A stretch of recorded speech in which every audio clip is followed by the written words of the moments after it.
Ladies and gentlemen, the weekend it's Sunday, so technically the weekend's been here, but the weekend is here. Sunday is upon us. And even though technically the preseason starts next week in terms of the actual games, the Hall of Fame game was played. The enshrinees were inducted. Congrats to them, by the way. We'll get to them in a few. So that means football is back. And what that means for this podcast is things are about to get a hell of a lot more fun and a hell of a lot more chaotic, which is exactly what we love here on the Sports Agents of Chaos podcast, your new favorite weekly NFL podcast, where we're going to break down football. We're going to have a little bit of fun with some of the games we play, and we're going to cause a lot of chaos with the takes that we give. We had plenty of that over the last 2 months, ladies and gentlemen. For those of you joining us after this consistent stretch of time, we have done all 8 divisions in the NFL for our weekly division reviews, and we will ultimately tie it all together in a future episode here within the next week or two of us giving our playoff pictures. Now, originally, we were actually thinking of doing that episode this week, but upon further review, and much better than the actual NFL replay system and the replay system in just about every single sports league for the most part, we actually decided that because of the just amount of news that came out this week, a few in particular, that we're going to push that back. It's been a while since we did a lot episodes solely based off of some reacting and giving our thoughts on that. So that's what we're going to do here. We're going to have an episode based off of that, as per usual. Myself, Iceman Jared. I'm joined by my comrades here. Of course, everyone's favorite mammal, Sandoval, is there. He's wearing a minor league baseball team hat because he was apparently traded. This was done under my nose. I don't know the assets we got back. Someone has to do some explaining, and he will do that in a few. But as per usual, joining me is our gameskeeper of the show, Justin. Justin, how are we doing on this beautiful Sunday morning? Doing well. What could be bad? Another weekend talking about NFL football. Yeah. And we're gonna have we're really gonna get down to the nitty gritty of the NFL here in a little bit. But of course, always joining us, and he's off camera for the moment because he has a big reveal for us. But as you can see, is a beautiful picture of himself when he was younger, ladies and gentlemen. Our guy, Podfather Rick. Rick, you've told me and Justin this several times, but for the people watching this, young you looks like what again?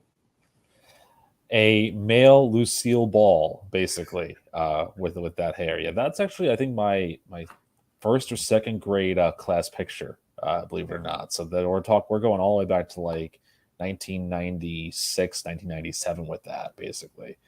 Yeah, it's pretty intense. All right, I won't keep you guys waiting anymore. Justin has inspired me, so here you go.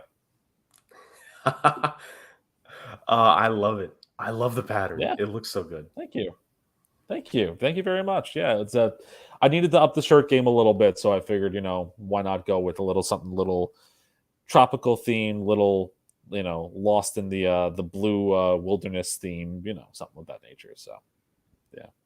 Hey, I love it. I absolutely love it. We're bringing. I'm sure in our own way, there's a little bit of chaos with that, but hey, we're all ready. We're all set to go. The 4 of us are good. So, ladies and gentlemen, we're going to get things rolling. Obviously, the elephant in the room, the biggest news of the week in the NFL world is, of course, the Carolina Panthers quarterback battle. But aside from the main event, we are going to be talking about the Hall of Fame inductions that just happened days ago, or yesterday actually, with this class. We're just going to briefly go over like who got inducted, and then we're actually going to look forward to next year's class, predominantly the first-time candidates list, because there's going to be some names that are not first ballot Hall of Famers that are really good for next year's class. But we're also going to go over Hollywood Brown and his little escapade of needing to revive or maybe trying to make a case to be in the next Fast and Furious movie. Who knows what he was trying to do? But we're going to talk about Hollywood Brown real fast. But of course, the biggest one in all actuality, Deshaun Watson and the ruling that was made on him, and Roger Goodell's subsequent Roger Goodell said, following it up, saying, "Yeah, no, that's not going to work around here." And for the first time ever, we take what Roger Goodell is doing and putting power in his own hands. And it's like, you know what, Roger, we're cool with it. But we're going to get to that in a few minutes. Of course, before we get to that talk, which is it's going to get pretty serious at some point, we got to start with a little bit of fun. We got to lighten the mood up. And so, per usual, the man that we all trust, America's next top game show host. He's going to have his pick of the litter in terms of the game show contracts. He's going to get to accept or decline in the future, ladies and gentlemen. We got Justin, and of course, per usual, we're starting with a amazing round of trivia. So, Justin, what do you got for us this week? What's going on, guys? So if you remember correctly, last week I was mixing up two questions to start it off. So I figured, let's go with the other question this week. And that question is, since expanding to the 16-game season, what team has scored the least amount of points in a season?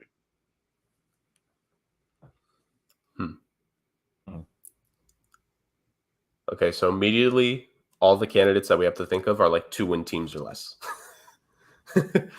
I mean, yeah. Maybe there's a 3-win definitely. team somewhere in there, but like there's no way like a 5-win team is on this list. So to me, it has to be all 2-win teams or less. So the question is let's just make a list here, Rick, because we love making lists, just like La Champion would. But so immediately you can talk about the 0-16 Lions. You can talk about the 0-16 Browns, the 1-15 Browns. Those are just the three most immediate ones, right? Right. What team was it? The Dolphins, when they got the first overall pick and they selected the left tackle first overall, like that season they went 1-15. Those are like the first 4 teams that come to mind for me. Okay. I think those are fair shouts. Because you look at a team of futility. I mean, maybe even the 96 Jets that went 1-15, before Keyshawn, because that was, I think, Neil O'Donnell was the quarterback after his surprisingly, I'll put it nicely, surprising run to the Super Bowl in '94 with the Steelers, because Neil O'Donnell being a Super Bowl quarterback still boggles my mind to this day. So probably something of that nature could be a good shout possibility. I mean, I almost want to say, maybe the Jaguars at one point, like recently, had a rough go of it too. But I like an undefeated team, or not undefeated. I like a winless team rather. An undefeated team that scores the least amount of points in an NFL season. That's a hell of a defense right there, man. That's a hell of a defense. That defense would outdo the 85 Bears. They win every game 3-0 because that's a hell of a defense. They don't have a great offense, but they got one good kick. That's it. Oh man, garbage kicking, field goal kicking, Philadelphia phenomenon. That sort of stuff. So, like you said, Rick. So I think the big thing for like the teams that we're thinking of here is like we're thinking of what the quarterbacks were that season. And like you bring up the Jets there, the Dolphins. I forget what their quarterback situation was in that 1-15 season. I want to say it was like John Beck and someone else. Yeah. Like the quarterback room so bad I don't remember who the rest of the quarterbacks were. John Beck is just the one that flashes into my mind. Which, what a throwback name that is. I mean, that's a bad name. That's a bad name. The Detroit Lions. I believe that was the draft. Like they went 0-16 and then they drafted Stafford, if I'm not mistaken. So like that, it was pre-Matthew Stafford, and that quarterback situation was it's a bit of a nightmare. Yeah. And then the back-to-back years of the Browns, like it was very, very much like, I forget if it was in the 1-15 or the 0-16 season, but they had Deshaun Kaiser at one point, which poor Deshaun Kaiser. Yeah. He had to, that essentially killed his career. When those teams come to mind, it's just forget bad quarterback play. We've seen bad quarterback play. That was just terrible quarterback play. It was really bad quarterback play for sure. Yeah, for sure. So for myself, like I like we usually do, Rick, we can just separate it. I'm thinking in my mind, I'll go like the 0-16 Lions is my guess, because they were bad. So Justin, my first submission, the 0-16 Detroit Lions. Actually, the 0-16 Detroit Lions are not on this list. Really? Yes. That's interesting. Well, so you know what my thought process then is? Potentially, maybe we're thinking too recent. Potentially, we're thinking too recent. I mean, we know for a fact that 1978 was the first 16-game season in the NFL. We learned that last week. So maybe we're thinking a little too recent for this listing. That's why I'll go with the what was it, the 90, it was the 96 Jets that were 1-15, right? Because there was the 97 draft where Keyshawn got drafted. I believe so. So I'll go with the 96 New York Jets that were 1-15. That is a very solid guess. But actually, surprisingly enough, there is not a single Jets team on this list as well. Oh, That might be the hey. biggest upset. I was gonna say that. Hey, I'll take it. Think, but no, they are not I'll on take this it. list. That's fine with me. I will absolutely take it. Okay. So I'm trying to think then of who then was next. I mean, who else was a bad team in the 90s or in the 80s or the 70s? See, no, I don't know. They probably scored enough because they had to have had. They still had a great running game, I think. But didn't the Cowboys go 1-15 before their dynasty started? Like Jimmy Johnson's first year, I think they were 1-15. Huh. Is that right? I think because they draft first they had a bunch. They had a bunch of first overall picks. I mean, yeah. Okay. Yeah, that was 89, right? 89 was Jimmy's first year. Yeah, they were 1-15. Oh my, wow. My only thing is I think they had enough talent to not be on this list. Like they were terrible record wise, but I think they had enough there to not be on this list. So that's why. Well, the only way that I can shoot that thought down is depending on who they picked in the NFL draft in 1990, and the answer would be that was the Emmitt Smith year, right? So maybe they didn't have enough talent as you would think they would have. Did they have Troy Aikman yet, or no? What draft was he? In 90, no, they had. Oh, I think he was hurt. They had Cliff Stout and Babe Laufenberg. Okay, I take it back. They may have actually. It might have been that. It might have been them. You're right. Sorry, that's a bad quarterback tandem in 90. I'll keep him in the chamber because I'm assuming me and Rick each have one more guess, but Sandoval still has both of his. So if we need to, we got our ringer. Of course. See, ladies and gentlemen, Justin has gotten me and Rick I think twice, but he has yet to get Sandoval, and that's the ultimate goal here. It is. Justin versus Sandoval is the ultimate long-term rivalry we're building on the show.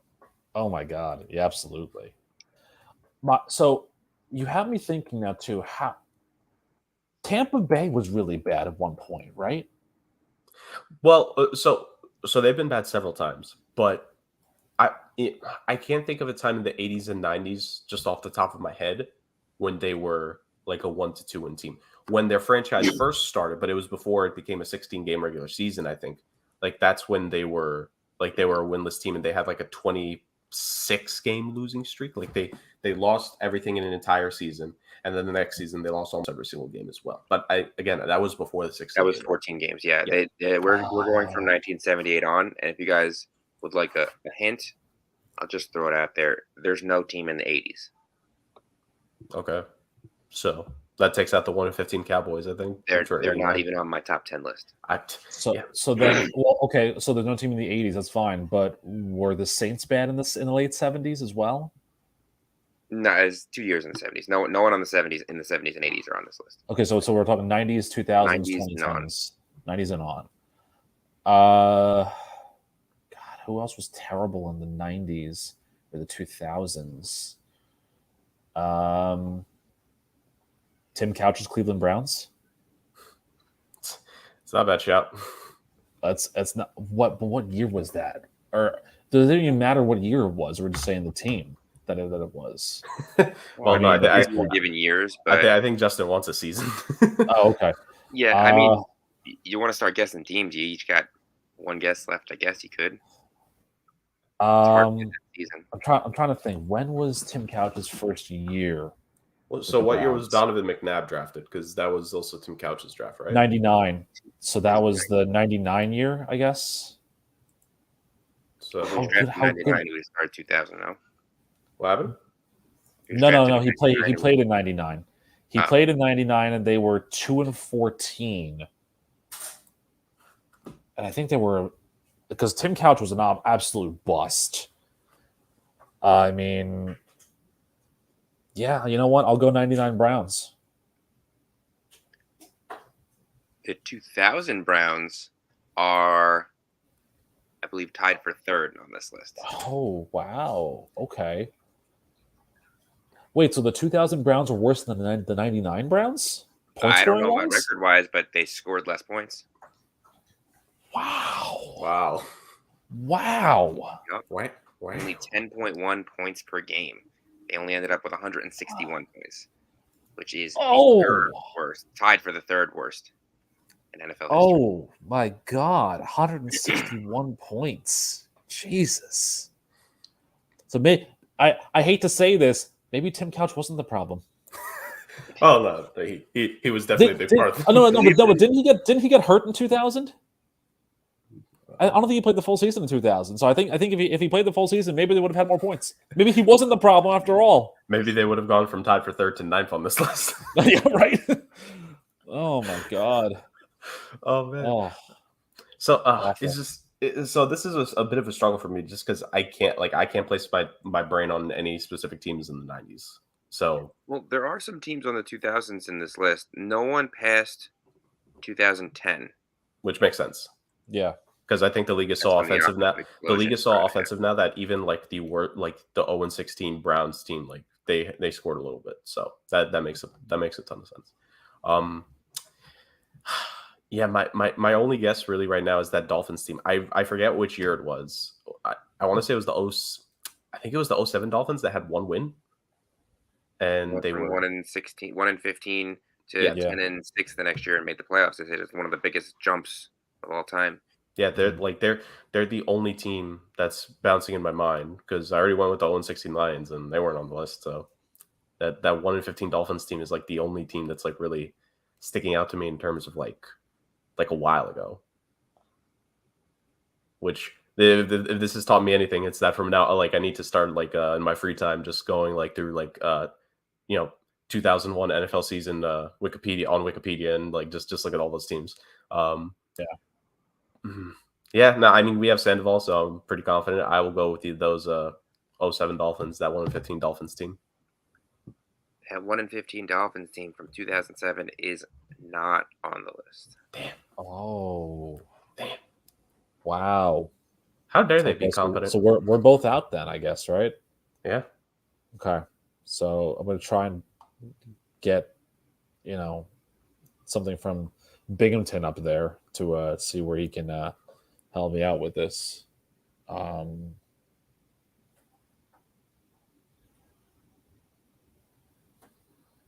That's interesting. Huh, that's really interesting. Okay. So Justin, you have a slight victory here because Sandoval is somewhat stumped by the question. The reason is because you're going on an average of like how many points per game were scored. Well, no, I have the points too. I know, but that's why we're saying like points per game like versus total points per season, obviously. So that threw him for a loop initially. He remembers very vaguely, very very vaguely, reading about this at one point, and I was gonna say he couldn't have watched it. No, of course not, obviously. And actually, it makes sense though because when the name of the team that he mentioned actually made sense to me because we talked about this team a while ago in one of my initial reviews way back when. Not this actual iteration of the team of the season, but we talked about this franchise. And I remember in my review saying this was the last great year for this franchise until their Super Bowl appearance 20 years later. So Sandoval's guess is, and I cannot believe this is his guess, because how the hell does he know this, obviously? The 1992 Seattle Seahawks. I want to see Sandoval's computer. He's looking it up. You got it? I don't know. I'm telling you, I have no idea. I have absolutely no clue. But Sandoval's on an iPad, isn't he, Rick? Yeah, Surface tablet. Yeah. Oh, so that's why he has the best video quality of all of us. Of course. Oh yeah. I'm calling collusion. I want to see. I need the receipts. He got. Look. I'll share. I'm sharing my screen with you, so you can at least see that I in no way, shape, or form have done anything like this. Yeah, hold on. Let me pull up Rick's. See, I in no way, shape, or form Holy is this hell. anything on me. See, I've got Hall of Fame tabs up there. I've got nothing else going on here. He also has his Gmail open. Well, I mean that's true. Yes, well, I did get a work email at some point today, so that's one thing. But no collusion on my end. In 1992, the Seattle Seahawks scored 8.8 points per game, only 140 in the season. Oh my Lowest total since switching to 16 games in 1978. That's wild. They were terrible. Not great. I mean, well, actually, how many first round picks? How many first overall picks did they have that decade actually, or that little stretch? Because that couldn't have been their only one. I feel like not as many as you would think. I'd say at least 2 or 3. I really feel like there weren't as many as you would think there, because I know they were bad, but like that's amazing to me that they were that bad. Right. In the 90s, well, let's see, they were 2-14 in 1992, and then 93 they had the number 2. Oh my god! Who They they had the number 2 overall pick, and they picked Rick Myrer. Because that was going to solve all your problems, right? We've seen Notre Dame quarterbacks from the 90s and 2000s do really well in the NFL, right? Jimmy Clausen. When was the last good Notre Dame quarterback? Now that's a trivia question we should be asking. Oh my god. Oh man. So Justin, you got both me and Rick again. So you like this is the 3rd or 4th time you've done it to us, but Sandoval, he's got your number, man. Like He does. Oh my god. The 93 team Seahawks went 6-10. So somehow Rick Meyer got them a 4-game better difference. So 94, that draft, I looked this up too. Sam Adams and Kevin Mawai were their first 2 picks.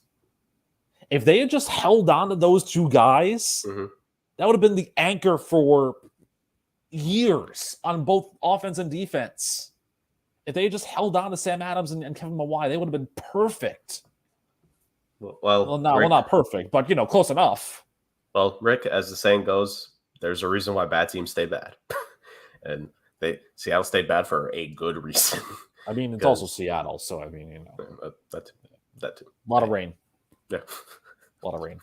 Okay, so outstanding round of trivia right there, Justin. And so once again, Justin will try next week to outduel Sandoval. But I feel cheated.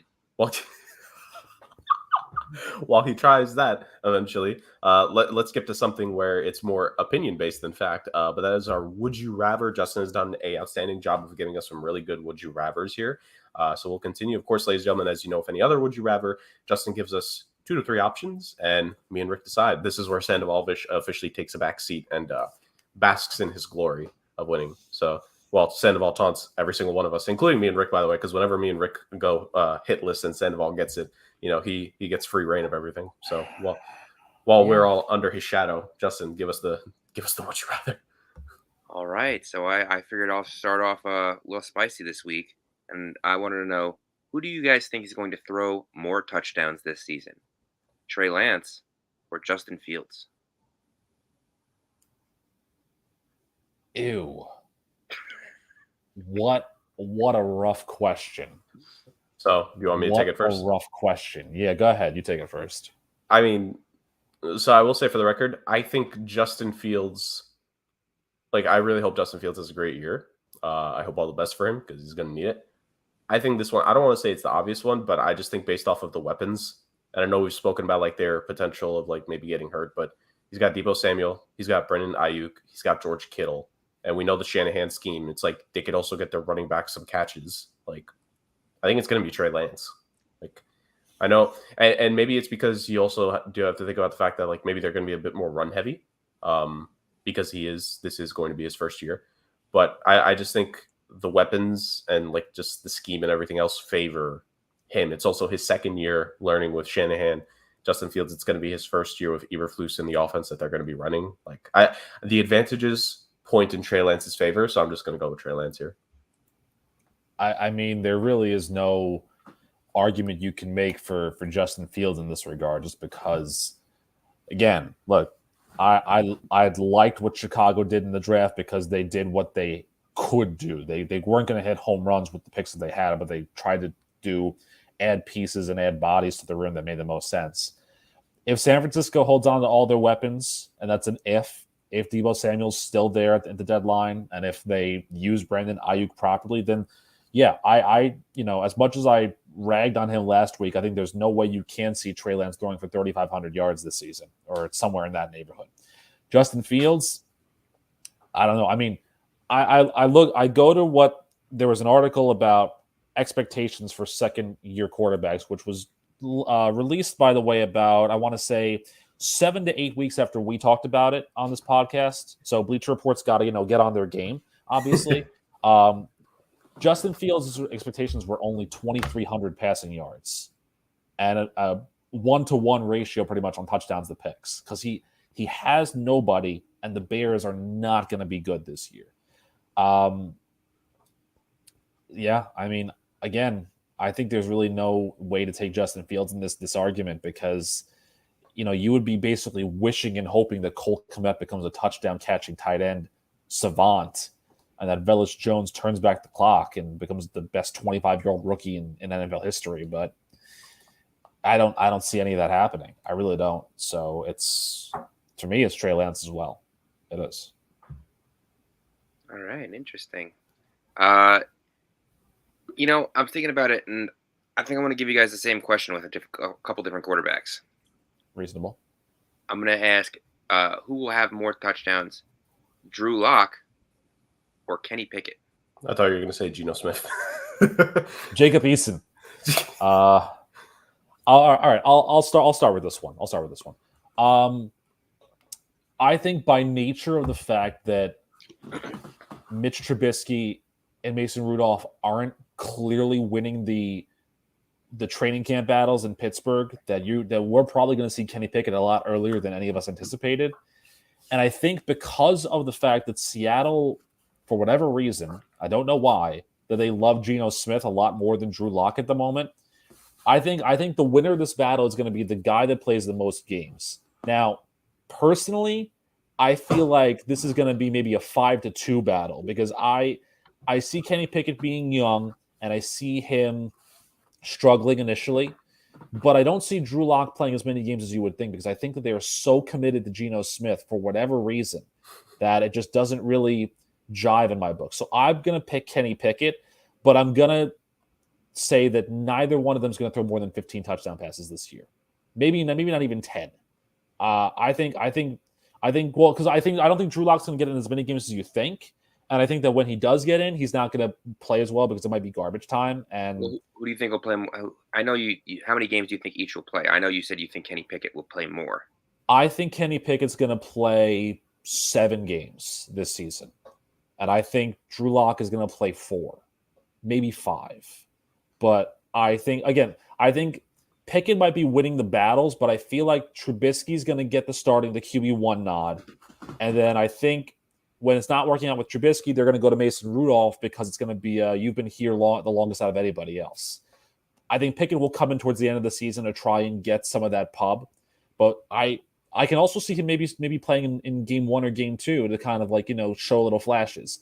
But I think Pittsburgh's going to be slow to bring him into the fold because they don't want to ruin the good thing they have with their homegrown talent, the quarterback, no matter how much the Steelers fans at whatever the hell they're calling their stadium is now, because it's still Heinz Field to me, damn it, whatever they call it now. But I think it's going to be Pickett throwing the most touchdowns. But like I said, I don't think it's going to be a whole lot. I think it's going to be a very small amount. So I think the right, I know this is technically an opinion thing. I know I introduced it as that. I think the right answer is technically Pickett, but for the hell of it, I'm just going to go with Drew Lock. I think because, like you said, Rick, I think they really want this thing to work with the veterans, and as a hockey fan, seeing it firsthand, and baseball and football have very similar quirks and things about it when it just like hockey. And one of the things is that they have no bones about it of giving the veterans a bit longer of a leash than they should. I think Trubisky is going to be afforded ample opportunities. And like you said, when Trubisky starts to falter a bit, I think they'll go to Mason Rudolph. But I think they're going to give Trubisky one more chance if Mason Rudolph fails as well, because I think that's just the nature of the NFL. So based off of that, I think it's going to cut down on Pickett's time a little bit. And between Geno Smith and Drew Lock, I know that right now they're leaning towards Geno Smith for whatever reason.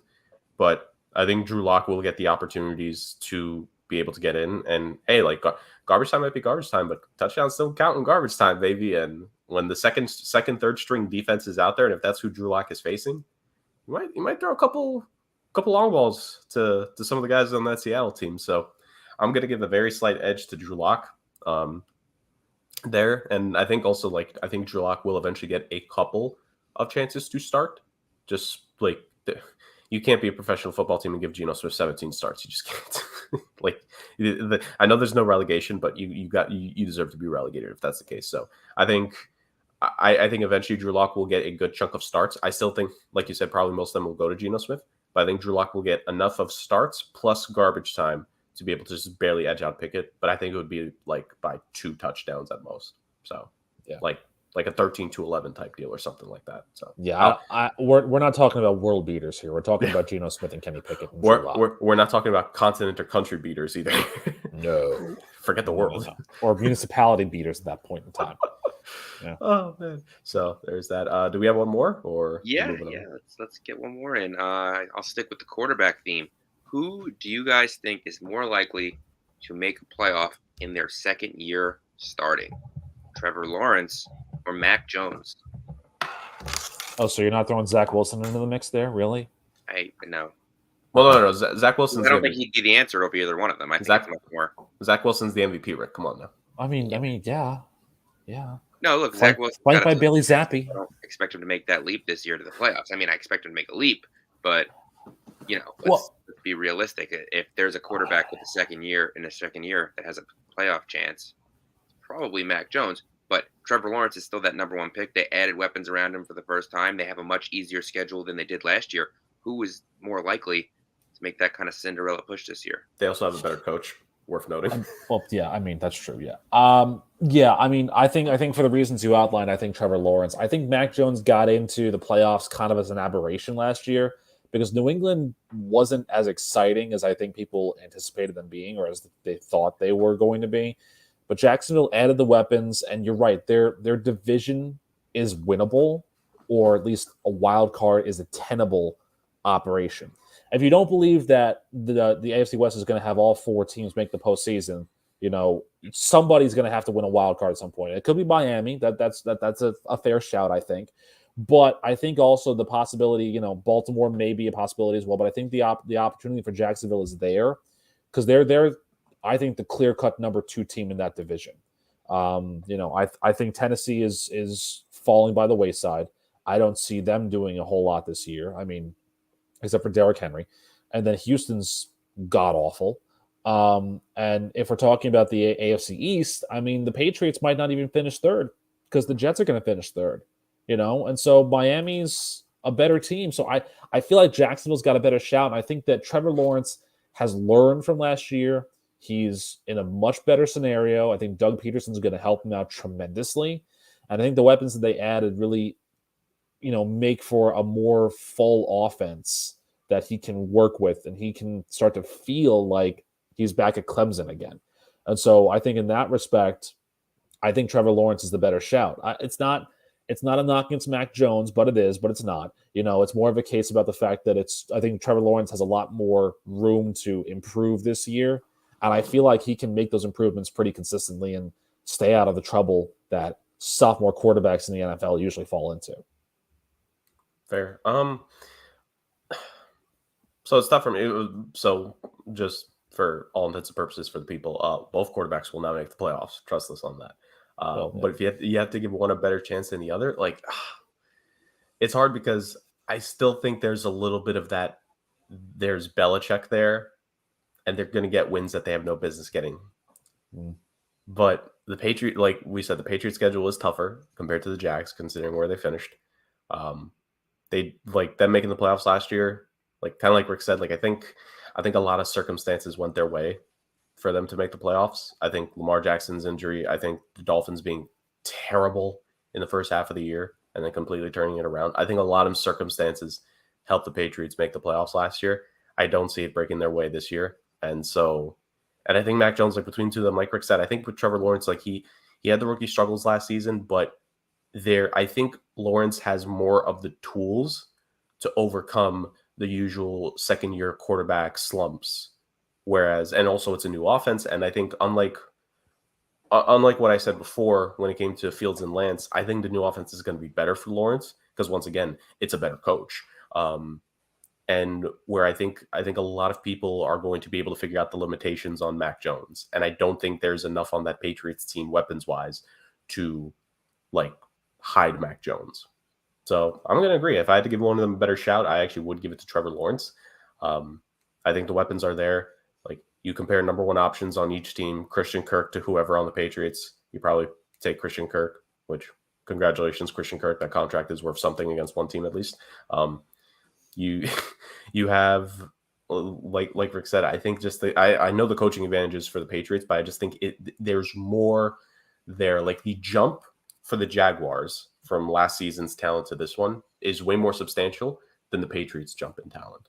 And I think that's going to make a big difference. I also think, again, like the Patriots defense surprised a lot of people last year with how they played in instances. I don't think it's going to be a lot of the same. I really think like they're going to be quote unquote exposed where just talent isn't there or they just get overwhelmed. So I'm going to give it to the Jaguars. And also, like to Rick's point, the Jaguars have a much better chance of finishing second in their division potentially compared to the Patriots because the Patriots have both the Bills and the Dolphins to contend with, and the Jets are much improved.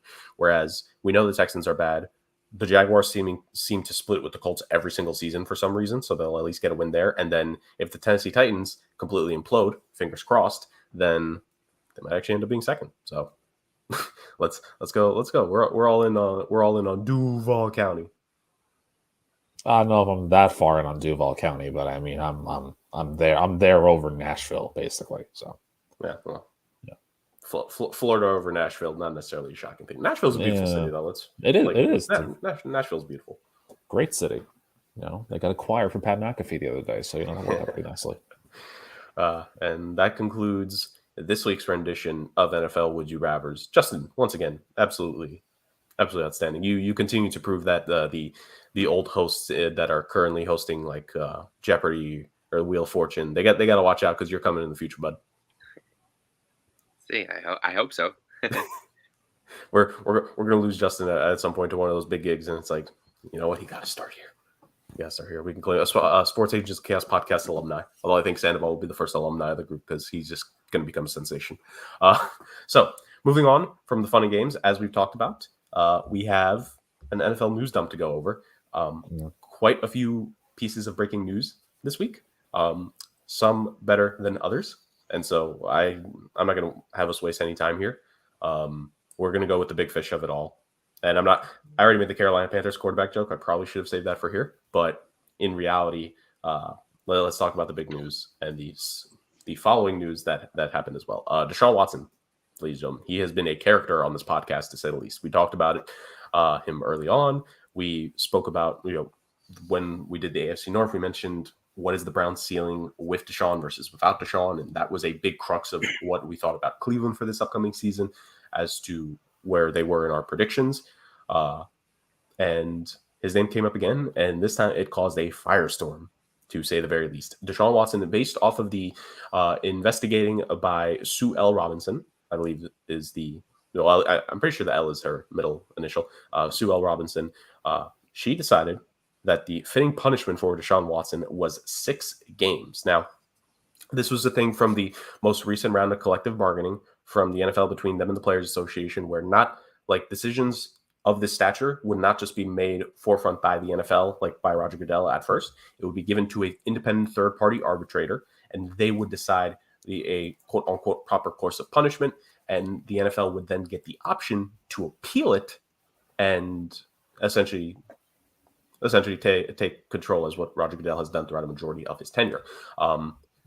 To say that this was shocking would be an understatement. Looking back, and I think hindsight is always 20/20 here, boys. The night before, so the decision was made Monday. Sunday night, the NFLPA, or maybe it was Sunday afternoon, released a statement regarding kind of like what their thoughts were at the quote unquote conclusion and the eventual breaking of the news.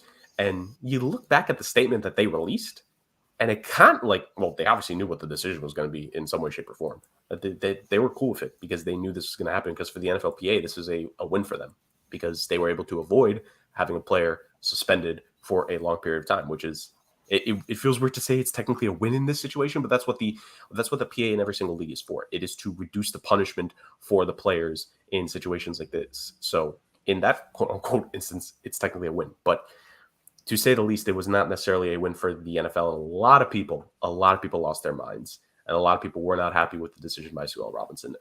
Among other things, it's very interesting what her breakdown is. But this was ultimately, and we're going to go over aspects of it, but the main crux of her reasoning for the 6 games, it ultimately came down to a lack of real precedent for this kind of situation. That there wasn't enough precedent to have warranted a much longer suspension in her eyes. And to her, this decision was made in part because the NFL, because this was really the first instance of the independent third party making the decision since the new CBA. She felt to an essential extent that the NFL, for them to want a longer than suspension for this, would be them kind of going, I don't know what the proper terminology would be here, but making things up on the fly, quote unquote. That from the analysis I've heard about this, because I've tried to listen into other takes about this, that's kind of what the thought process was behind the decision. And that's kind of what I'm deciphering as well from what I understand from this. Despite the fact that she clearly states that she thoroughly believes that Deshaun Watson did what he did, that he has shown absolutely zero remorse, among other things. She made this decision. And to say the very least, a lot of people were not happy. Now, a lot of people were happy. And a lot of people, let's just say comment sections were very disgusting. If you looked at any posts regarding this decision on Monday, Tuesday, and Wednesday. And they probably still will be disgusting. But to say it shocked a lot of people was the understatement of the world. I'm going to throw it to, I don't know, boys, because this is something we talked about before, and when we talked about what the potential decision could be, we all thought it was not obvious, but we all thought it would go a certain way. So I'll leave the floor open to both of you guys. Of course, the NFL did appeal it, so we'll talk about that in a moment. But just your base, what was your base reaction, fellas, to the first initial news break itself? That it was only going to be 6 games for this guy. It means, in my eyes, in my estimation, that the NFL got away with another one, in a sense, or a player in the NFL got away with another one, basically. And that football players are being, okayed to objectify women in that regard. And look, go through this list with me, okay? So Deshaun Watson got 6 games for the sexual assault and misconduct. That was the suspension that was handed down to him.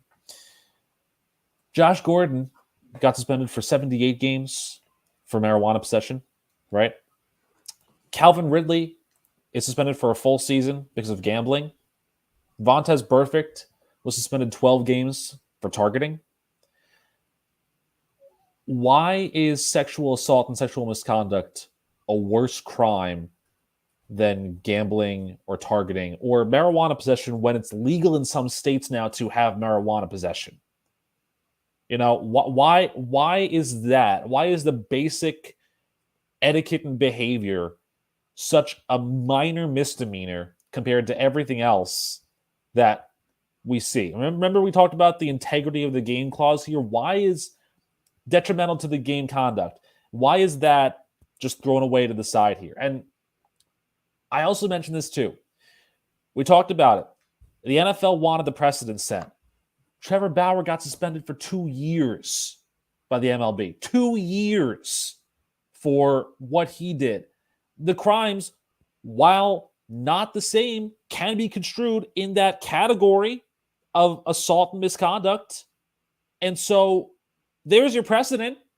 So why isn't that good enough? Why is it a case where the NFLPA is now saying that this appeal is going to happen, and according to some people there, they're saying, "Oh, Deshaun's going to start week 1." Why? What is the mindset and the image of devil may care? We don't care how bad it looks, but our guy's going to start week 1 no matter what he did. Like, again, Calvin Ridley gets a full season for gambling and betting. Fine. Pete Rose got suspended for life because of that. There's a precedent right there. You know, we talk about drug possession in the MLB. Henry Mejia got 3 of them, and he got banned for life. It was appealed down to another year, but he got a lifetime ban. You know, Martavis Bryant's out indefinitely. Josh Gordon was out for 78 games because of it. There's a precedent. There's a precedent here in the MLB. There's your precedent. Why is it not the same?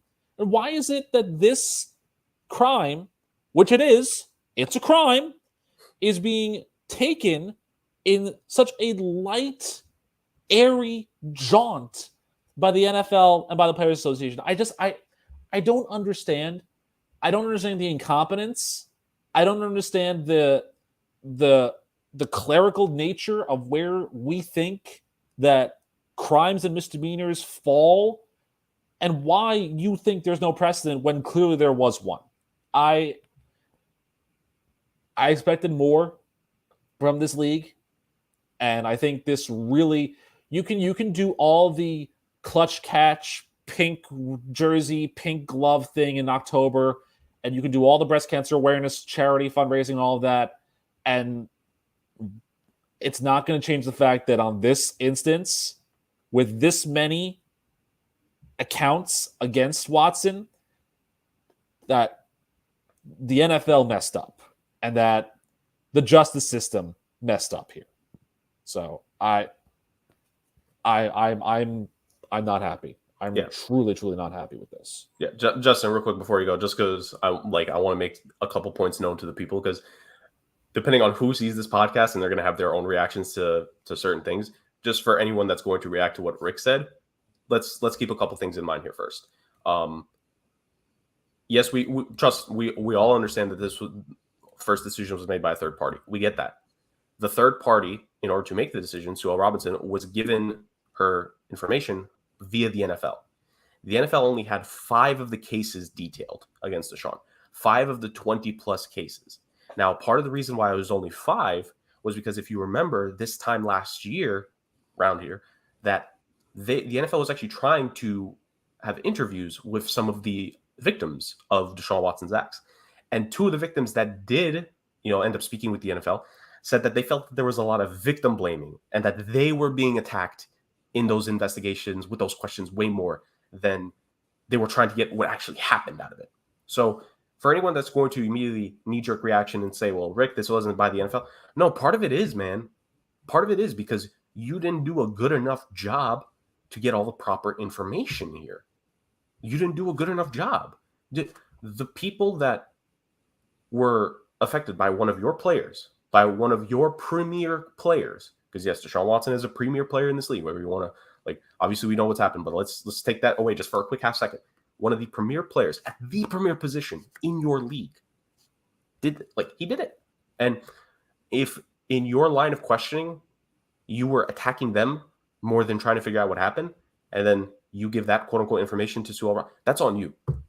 So that's the first point to make based off of that before anyone tries to poke holes here. First, second, the whole, because I know one word that people are going to focus in on to you, Rick, is the word crime, and how they're going to point out the fact that 2 grand juries, whatever the hell, in Houston or maybe just in Texas as a whole, declined the case. They declined pressing criminal charges. First of all, just criminal charges.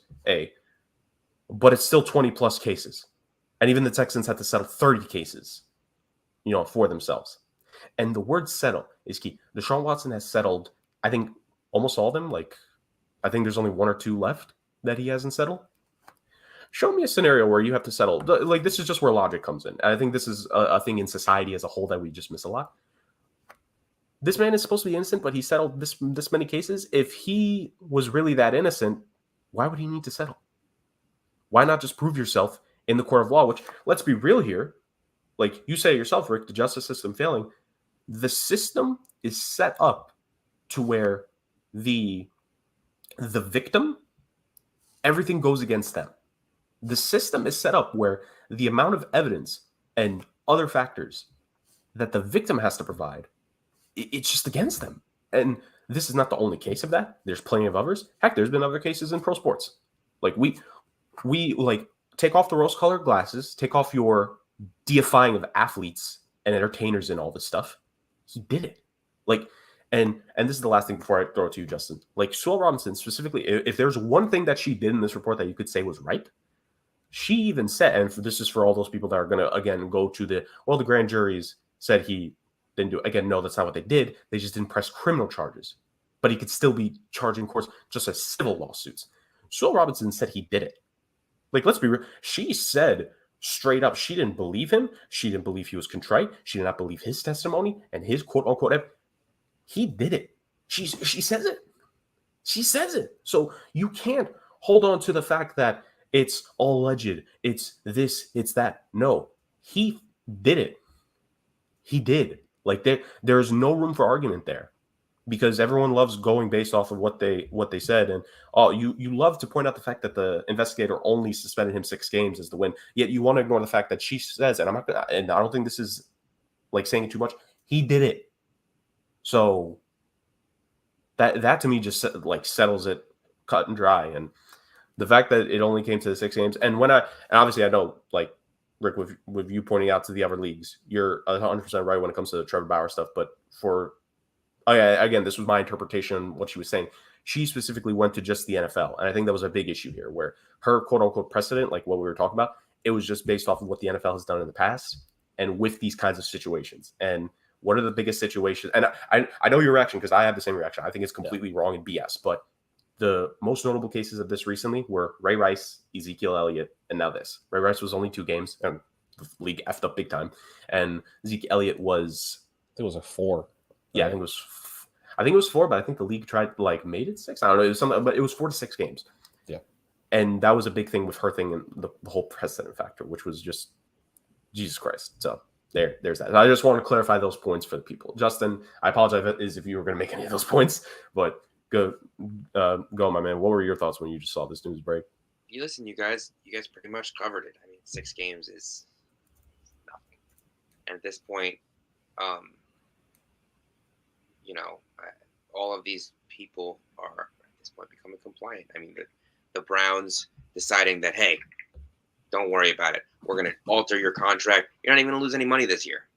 Or the NFL not getting the correct, thing. In fact, I wouldn't be surprised if the NFL was trying to pull pull the wool over everyone's eyes, because guess what happened directly after they announced this case, the verdict? All of a sudden, the NFL is changing the direction and saying, well, we got someone else that we're going to suspend the Miami Dolphins owner and strip him of a first-round pick. Don't worry about that Deshaun stuff. The outrage still happened, and they decided to appeal. But I mean, it gets to the point where, at what point are you just doing yourself an injustice? Like, it's not like we're not paying attention, So they'll appeal. Hopefully, he gets a few more games at least. I mean, it's sad that that's what we're up to at this point. But the only real excuse me, the only real impact that I could see this appeal having is if it gets pushed, and instead Deshaun plays at the beginning of the season, because they haven't come up with a real time frame for his suspension, and ends up getting suspended for games next year. It really hits him in the pocket, because they're structured to bloat his contract numbers next year. If for some reason it gets delayed that much, and that's the case, then maybe it's a little bit more fitting. But you guys pretty much said it all. I don't really have anything to add. I just have one quick last thing on this end. To anybody who's going to comment, or anybody in the comments, flip the situation around. Imagine that it was you who did this and had to go to an arbitration court for your job's sake. You think that your job would be so lenient to say 6 months, you're on probation, you'll come back, you'll still get all your money, No, you would get immediately terminated from your job. Immediately. And blacklisted. So exactly. Radio shock jocks all the time. They have this happen, and they're immediately blacklisted. Look what happened to Don Imus. I'm sorry to bring that up, but look what happened to Don Imus after what he said. I mean, he was still on certain things, but he was syndicated. It was rough, But the fact of the matter is, if you're glorifying the fact that we've got Deshaun Watson for week 7 or week 1, maybe your priorities got to switch around a little bit. Maybe, you have to think about this already, because I'll put it to you also in this way. We run a stop sign. No one catches it. Is it still a crime? Technically, we ran a stop sign. There's the morals and the ethics of it, but there's no written ticket. I leave my car on the street. There's a no parking from 3 a.m. to 5 a.m. law. I wake up, there's a ticket on my dashboard, or not. I still broke a law technically. Whether I was caught or not doesn't make a difference. You still did something wrong based upon what the laws say. And, I just, like I said, to me, it's one of those things where it really, and again, they're bringing somebody in because they want to appeal this and they want to look at this again. The NFL made a final settlement offer too. I'm not sure if you guys saw this as well. 12 games, $8 to $10 million fine. Now, here's my thing with this. Where's that money going? If that money's not going to direct misconduct victim charities or the prevention of this, then where's that money going? That's a whole other rabbit hole we can go down for another hour. But there's proper things that you can do in place, and it's not that hard. It's common sense and logic. I know we're devoid of that in this day and age nowadays, unfortunately, but, it's common sense and logic. You don't do the things that are wrong, and if you do, expect to be punished for them. You're right. Ray Rice, that situation, the NFL messed up big time. This is the chance to do it correctly, and once again, they failed. Yeah. Because even with the appeal, and Justin kind of said it himself, with what could happen with the appeal here, who knows? I don't have a lot of faith. They made that offer, that final offer that you mentioned. I was actually going to briefly touch upon it, Rick. They made that final offer for a reason. I think even if they do end up appealing this, I think at most that what they're going to do is they might suspend him the season, which, I mean, if they do, they do. But I think it could even be closer to what that offer was. They might, because they wanted to, the big thing was that they wanted to be there to be some sort of financial setback for him, because the dude freaking, Justin mentioned the contract structure. He's not losing money this year, man. He's just not. I'm pretty sure he's I would love to know the settlement amounts, just because I want to compare the amount of salary he quote unquote has this year to the amount he's had to pay in settlements. Is wild. And by the way, also, final point here for anyone that wants to point out last season when he sat out, and I saw a lot of people doing this, he sat out last season. He started that on his own volition because he wanted to get traded. Because do remember, this was a very fleeting period of time, and you scumbags on the internet, I'm not going to let any of you forget. When this first broke out, a lot of people were starting the conspiracy theory that the Texans were leaking this on purpose to try to make Deshaun Watson not want to be traded anymore.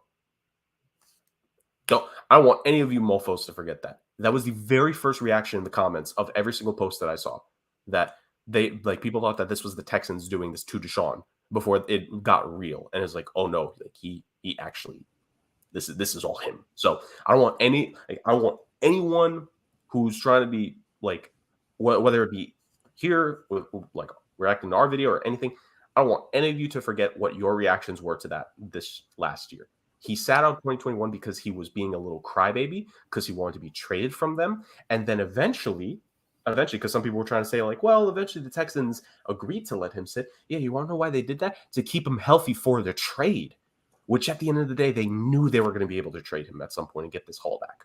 The Texans, you're talking about morals. The Texans are not morally okay with this. Let's be real here. If you want to talk about what last season was, they were more than okay with making sure he would stay healthy so they could get the most back in the trade for him. They weren't going to put him out there to let him get hurt, and then A, he can't be traded because he's hurt, and then B, they have to deal with the backlash even more. Hell no, they weren't going to do that.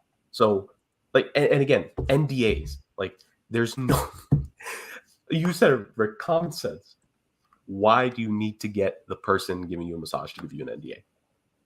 That make it make sense. That's all I'm at. Make it make sense. 2 more quick points just on this, and I'll be done. Number one, I liken this to Brett Kavanaugh's confirmation hearing, and now we're going a little political. When they asked him, if he ever drank beer underage, and his answer was, "I don't know, have you?" That pretty much said you did it. Yeah. Number one, and number two, I looked it up. I know how much everyone was offered to settle. Oh wow! You ready? $100,000 each. Yeah. Wow, that's 20 plus cases. That's only $2 million. The guy made a 5-year, $230 million contract, right? Well, also remember he had the extension from the Texans that was like $100 plus million. Mm-hmm. So basically, in order to settle with Deshaun Watson, you would have to win Wheel of Fortune, go to the bonus round, spin the final wheel, get the puzzle right, and land on the $100,000 wedge, and that's what you would get. It's disgusting. It is. Yeah, it's hideous. Yeah, it's not. This is like the whole situation. It just showed. And I think you said it best, Rick. At the end of the day, like the NFL could tote how much like football's for everyone and their breast cancer awareness month and all that. At the end of the day, they just don't care. They don't. It's all PR. It's all PR grab at the end of the day. Like, it's rough. It's rough. It like, is. 20 plus cases of sexual misconduct and potential assault, like 6 games. Kneeling for injustices in America, you're blackballed from the league. Ain't that something? Mathematicians are going to make Common Core math problems out of this because it doesn't make any sense, and yet Common Core made no sense either. So there you go. Don't get me started on Common Core. That's gonna take up the rest of this podcast. So I know I kind of forgot it because it kind of fell out of my brain, but just because Justin brought it up, let's just have a brief conversation about this. The Miami Dolphins and the punishments that they got from there. So this is the funny thing, actually. The Dolphins did not suffer any repercussions based off of Brian Flores' alleged, what he said in a report about them. Not based off of his firing, not about the tanking thing. And I think Brian Flores actually, I don't know if it was like a full-on statement. He's essentially disappointed that the NFL, they didn't go further into what he spoke about. All they did was get them on speaking to Tom Brady even before he left New England, actually, going back to the 2019 season, and also contact with Sean Payton. This is a very interesting situation because it also dives into the idea of news reporting and how, like, again, let's use common sense here. There's no way that the big time reporters in the NFL circles didn't know about this news, but they chose not to break it. They chose not to leak any of it. I wonder why. And also, this kind of leads credence to the theory, actually, fellas. I've heard this. I don't know how much you guys have heard this, but a lot of people believe that remember Tom Brady's quote unquote retirement this past year. So it wasn't supposed to be him retiring fully. The idea was that he was just going to say goodbye to Tampa. The whole thing with the Dolphins was going to go through, and then he was going to come out of retirement to be able to play for them. And that they would have had to work out a trade with his contract with Tampa Bay. Essentially that. But the Brian Flores thing flew through a whole wrench. So Brady shifted it into a retirement and then eventually decided to unretire. That's like what the whole prevailing ideas are. It's everyone needs to stop watching Inception. Like, God, just do things simply. Justin, I'll throw it to you because you put this back on my radar. I'll give you first crack at your thoughts on like what the decisions made by the NFL to essentially ignore Brian Flores and throw him aside, and also to punish the Dolphins, quote unquote. Well, first, I'd like to say how I found it very interesting that the NFL found every single part of Brian Flores' story correct and accurate and truthful, except for the part where he was tanking games. That doesn't happen. Don't worry about it. It never happened in the NFL. But two, I want to talk about how humongous of a hit this is for the Dolphins because they had themselves in the perfect position. You know, either Tua was going to succeed and they were going to be great this year in his 3rd season, and he's going to take them to a playoff game and they have nothing to worry about, or Tua is not who they thought he was, and they have 2 first-round picks to move around, and I believe 2 second-round picks in and arguably one of the strongest quarterback drafts we've seen in the last 5 to 10 years, and they could move around and do what they needed to do to replace Tua because they have a strong team now and they're in win now mode. And now they have been basically neutered of that second option by losing what's projected to be their highest first round pick next year. They do still have the 49ers pick, but according to most projections I see, people expect the Niners to be better than the Dolphins, and if they end up with a playoff spot over the Dolphins, which I think is more likely. Not saying it's going to happen, but I think it's more likely. Their pick will be lower in the draft than the Dolphins one was. So now all of a sudden they don't have that same maneuverability that they had. And if Tua is not who they thought they were, who they thought he was, they might be in trouble in the next coming years. So I think it's a monumental, even though it's just one first round pick, it's actually a monumental price tag for this tampering situation. And just throwing it out there, all three ever surrendered first round picks were involving Tom Brady. You're forgetting the biggest thing there with Stephen Ross getting fined $1.5 million and not being able to be in any team function through October 17th. Like, oh no, I feel so bad for Stephen Ross. Like that's the worst thing that could possibly $1.5 million. I know. Like what are you going to do on Sundays for 7 weeks and without $1.5 million? I mean, what are you going to do? Okay, so in the grand scheme of this, is this a case where the NFL independent investigator at the time, Mary Jo White, that she did the right thing? I think so. Absolutely. My big issue is something that I brought up in our conversation as kind of like an offshoot of this. I feel like we have to find a way to take the surrendered first round picks or surrendered picks and do a lottery system where like teams who might have, either benefited or detracted or whatever get put into like the NBA lottery and they get the chance to get that pick, so that if the Dolphins pick is up for grabs and the Jets get it, that the Jets get another first round pick next year. Or any team, really. Let's give it to Seattle, because we know they're going to be terrible. Give it to Seattle. Give them another first-round pick. The number one overall pick also gets number 32? Sure, why not? What the heck? Let's do that, Let's do that. That'd be great. Look, there's a point where this is becoming laughable and a joke that Tom Brady has been involved in all these surrendered first-round picks and has gotten off scot-free. He clearly is the greatest criminal mastermind of all time, in certain ways. But I mean, this is just a classic. See, here's the thing too. This is a classic case of the NFL owners really are the puppet masters of the league in a way. Because again, it's the owners who decide whether a team can move from one city to another. And Stephen Ross knew how to play properly because he was the dissenting vote between the Raiders moving and the Chargers moving. So he's a popular figure in California now. So the owners control every stake, pretty much. But, at the end of the day, what is this? Here's my question. Who's to say this is going to prevent you from tampering again in the future? It's not. It's a mere drop in the bucket for these owners. I'm sure that Patrick Mahomes is going to be the next one that they're going to be like, oh, hey, your contract's coming up. What do you think about coming to Carolina or coming to Washington, and it's what's the point? What's going to change? What is this going to change? It's the same exact thing. What is your finding and what is your punishment going to change in the future? And the answer is nothing. Nothing.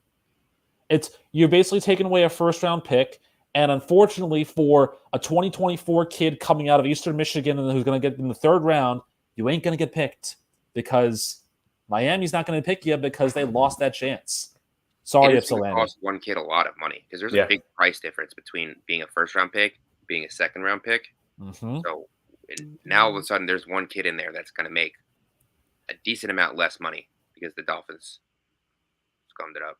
I was going to say, for taking away that one draft pick, it's the millions of dollars difference, not just from the first round to the second round picks, but it's also the potential of the fifth-year option, which that in and of itself, if the first-round pick's good enough, could be several million dollars. Like the Miami Dolphins essentially cost like a 20-something-year-old kid here, like what, at least $5-6 million. And watch them come out and say, "Oh, we were going to take a kicker with that spot anyways." Like, really?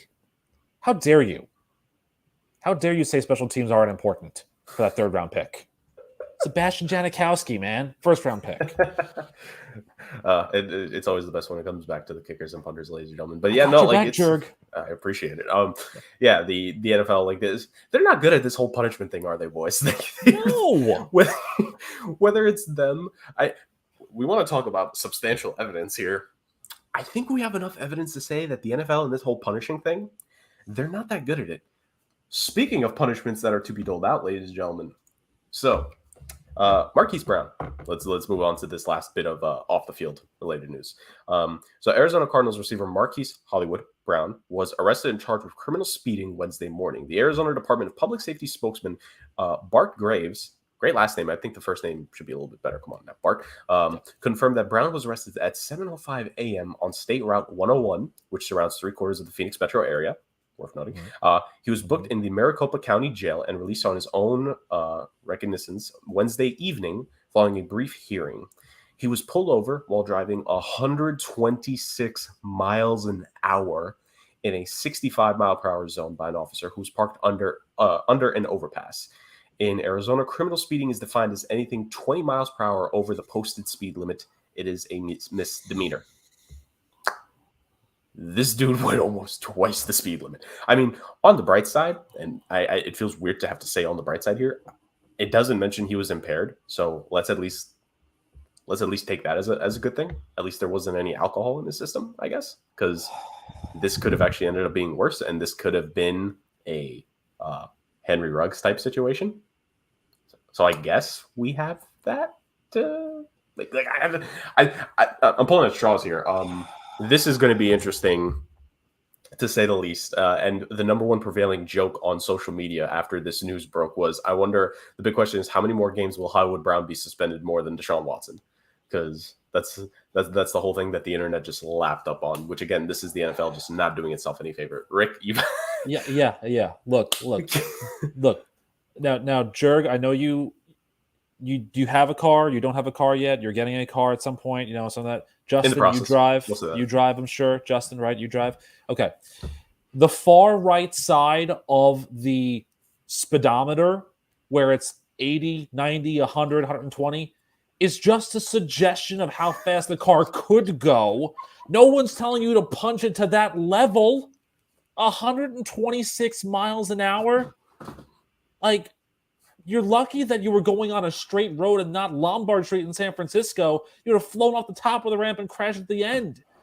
I mean, like, this is why.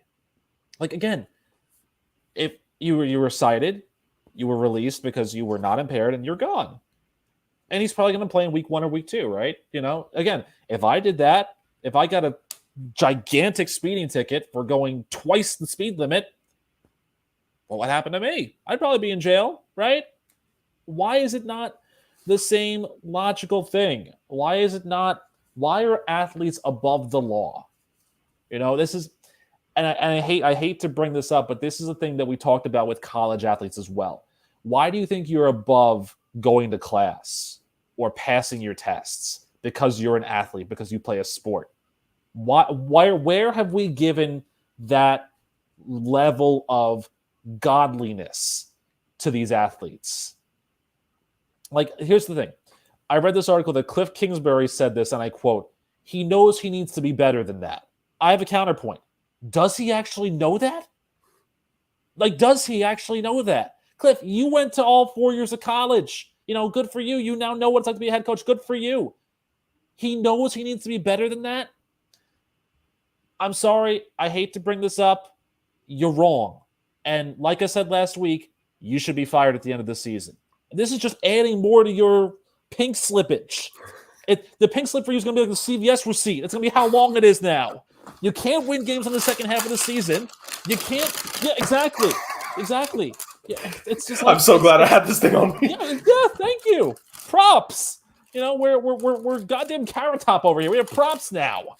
Like, he knows he needs to be better than that. Really.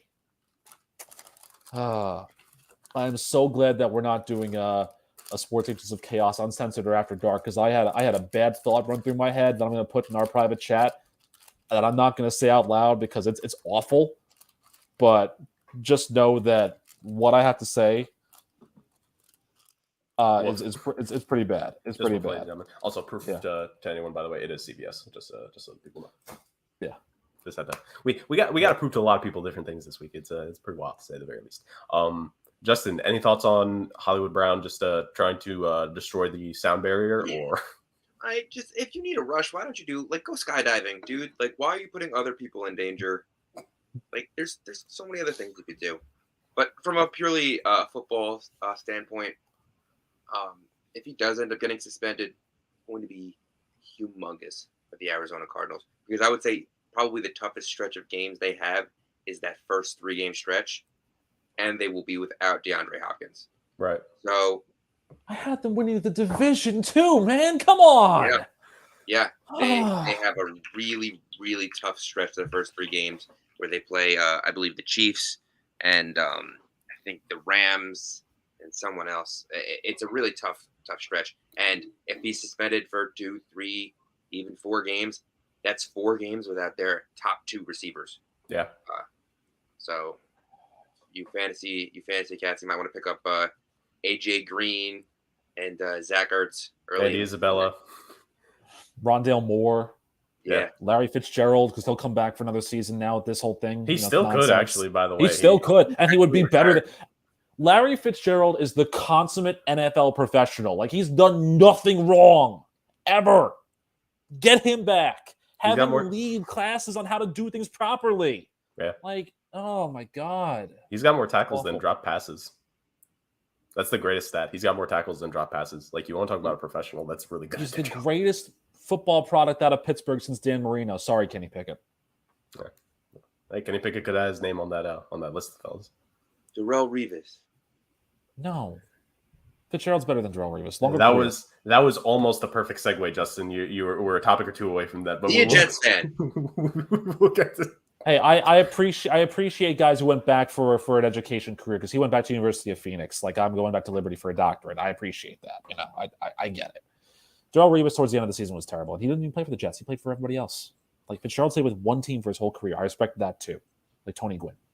I'm not gonna argue that, but okay.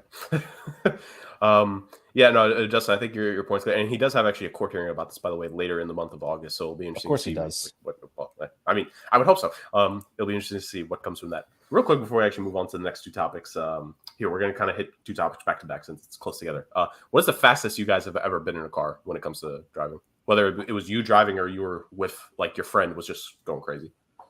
I was 17 years old, and I drove 95 miles an hour on the Menlo Parkway to Long Beach. I was 17 years old. I didn't know any better. I'm 13 years older now. I know a lot better. Thank you very much. I also did that in a 2000 Honda Civic. So imagine how that thing was rattling and vibrating as I was doing that. I was going to say, I'm more impressed that the car held up. I know, right? It was great. Yeah. Justin? When I bought my first car, I went, I think it was 105 in a highway at like 2 a.m., like in Suffolk County where there's nobody out there, just to see if I could go that fast. And as soon as I hit that number, I was like, that's good enough. And I like slowed down. I actually also went 100 in Montreal, but that was kilometers, not miles per hour. So it was like 60. Important. You know? Yeah, very, very. The bottom semicircle was a big difference back then. Yes. So I don't have a car, so I've only ever been next to people. So you've been like 5 miles an hour on foot. Gotcha. Okay, yes. Great. The fastest I've ever been in a car with one of my friends driving. I wish I remember the exact number. I'll probably try to confirm what it was with him. I think we went 113 miles an hour. Where were you? Queens Boulevard? No, we weren't actually in New York. We were in.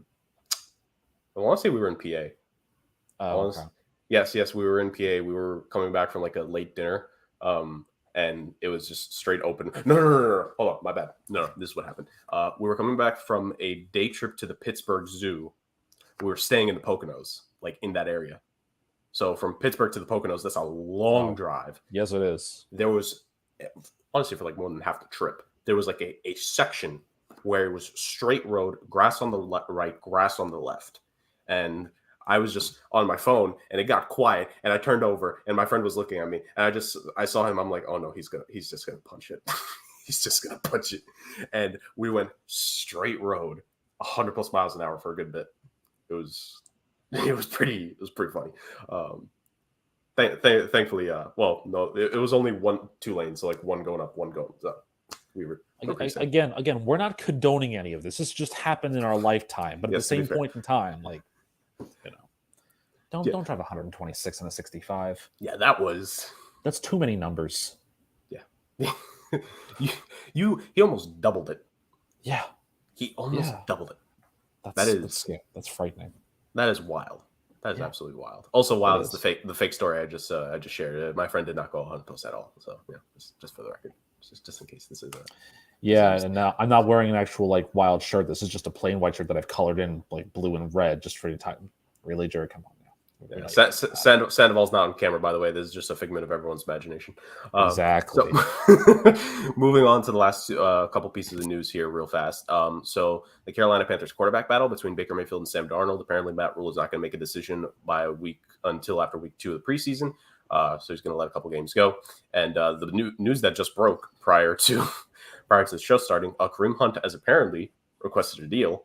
He's requested a trade, but the Browns are not going to give it to him. I just figured to lump those pieces of news in together. Why does everything involve a Cleveland Brown or somebody who was on the Cleveland Browns or is on the Cleveland Browns now? Like Kareem Hunt, Deshaun Watson, Baker Mayfield. I'm sure Hollywood Brown at some point. His name is Brown. There you go. So yeah. As I've learned on the internet, Cleveland is just overall, especially with the Browns, is a factory of sadness. Justin, your thoughts on the Kareem Hunt, because you brought it to our attention before the show, the Kareem Hunt news, and also your thoughts on Matt Rule waiting before he makes a starting quarterback decision, which is maybe will give him a little bit of time during the season to not get fired, as you are alleging may happen. Well, luckily enough for Matt Rule, that decision was made when they traded for Baker Mayfield, so he doesn't have to worry about making that decision in week 2. As for Kareem Hunt, I get it. He was injured last year. He had some nagging injuries that, he couldn't get past at the end of the season. He's on his last year, and he's never made that payday. I mean, through no fault but his own, but he never made that payday after being released the first time from the Chiefs. So he'd like to get paid. I don't blame him. He's been very productive for the Cleveland Browns. They're not going to trade him. I wouldn't trade him if I was them. But yeah, he's playing hardball. He'd like to get that deal, and it'll be interesting to see if the Cleveland Browns give it to him. I think he's probably has the least amount of leverage of a running back in a while because, he's played good, and we know how dynamic he can be. But he, like you see, the Browns paid him a pretty penny, but this isn't the big contract that like other running backs have gotten. But you know what? You're right. He's not going to get like the Nick Chubb or the Derrick Henry or the money that Jonathan Taylor is going to get, but he's an integral part of that football team. When Nick Chubb inevitably misses a game or two, he fills in without they run the ball without missing a beat. And on third downs, he's catching that ball. He's got a lot of touchdowns. He's got a lot of production there. And again, I'm not saying he deserves to be paid like Jonathan Taylor is going to be paid, or Dalvin Cook, or all these top running backs, but he deserves to be making more from a pure football standpoint. Deserves to be making more money than he is making now. And I understand. You get another year older, injuries become more likely. He had injuries last year. I just want to have some peace of mind.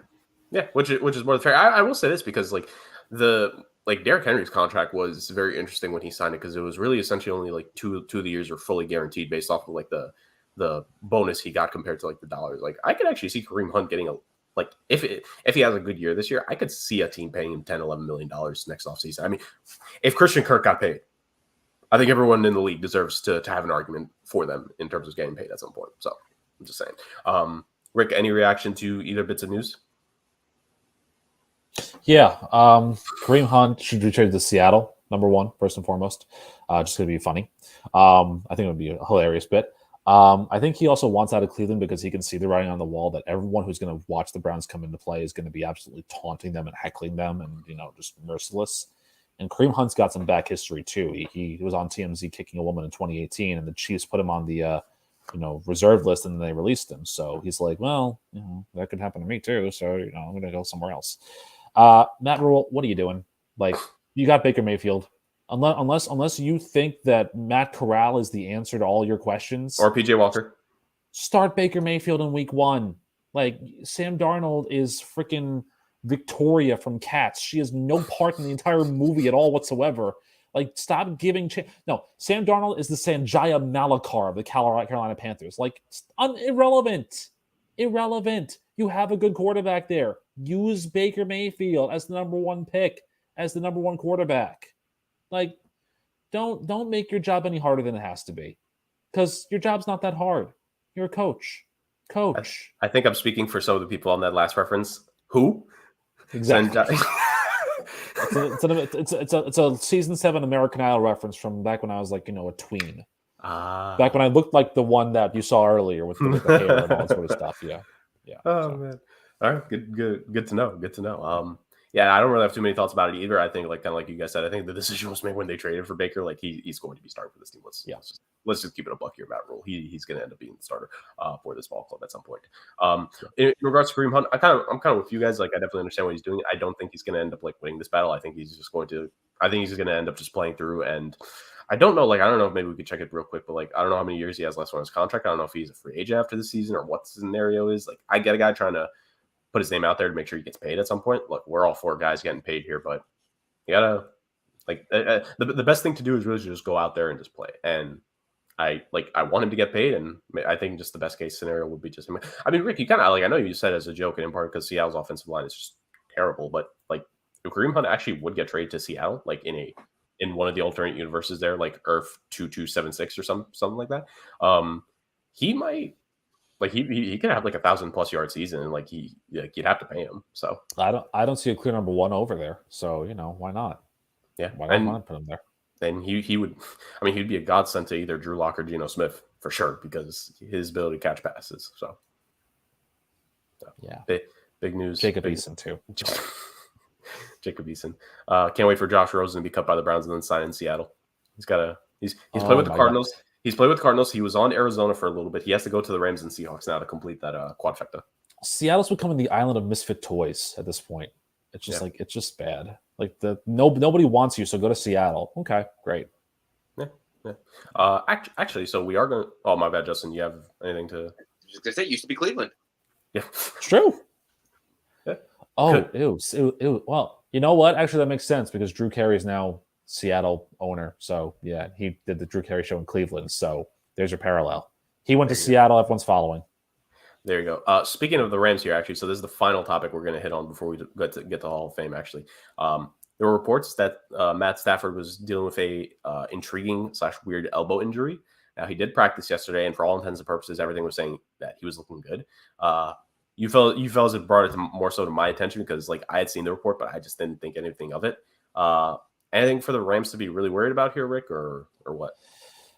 It depends really on who you ask. I mean, look, Stafford's getting annoyed by everyone asking about how his elbow's feeling, which I think is just hilarious. Like, it's just an elbow, dude. Like, calm down, But look, the guy's 34. Yes, he did have one of his best seasons, and he did finally win a Super Bowl. But if you're the Rams, we talked about it last week. They've got nobody backing him up. Like, I don't believe in the 3-headed monster of John Wolford, Bryce Perkins, and Luis Perez as your backups. So maybe this is nothing, but it does also bring it to a point where the Rams might have to, at some point, maybe in the draft, figure out who their next quarterback is going to be, because it ain't any of the other guys that are on your roster. So you have to have a quarterback that's ready for a backup or somebody who is going to be, prevalent in some regard. Like, again, we saw what John Wolford could do, and it wasn't very good. No offense to him. I'm sure he's a lovely man, but we saw what he could do without Stafford there or without Goff when he was hurt there, and it wasn't very good. So, I mean, you have to plan for the future. So that's pretty simple. Get a better backup quarterback. Fair. The only thing will be, will the Rams have the draft picks in order to draft a quarterback? Because they might trade all their draft picks over the next 7 years to try to win more Super Bowls, Rick. So that is something to keep in mind. Justin, any thoughts on the whole Matthew Stafford thing? Like, again, I'm kind of with Rick. I think it depends on who you ask. And like for me, just because he went back out yesterday and he had a good practice, everything I read saying that he looked great. Like, I don't know. Like, is it any cause, any like raising alarms here? Should the Rams try to trade for PJ Walker to be the backup quarterback? Yeah, I'm all for it. I mean, listen, if you trade Matthew Stafford for PJ Walker, no, okay.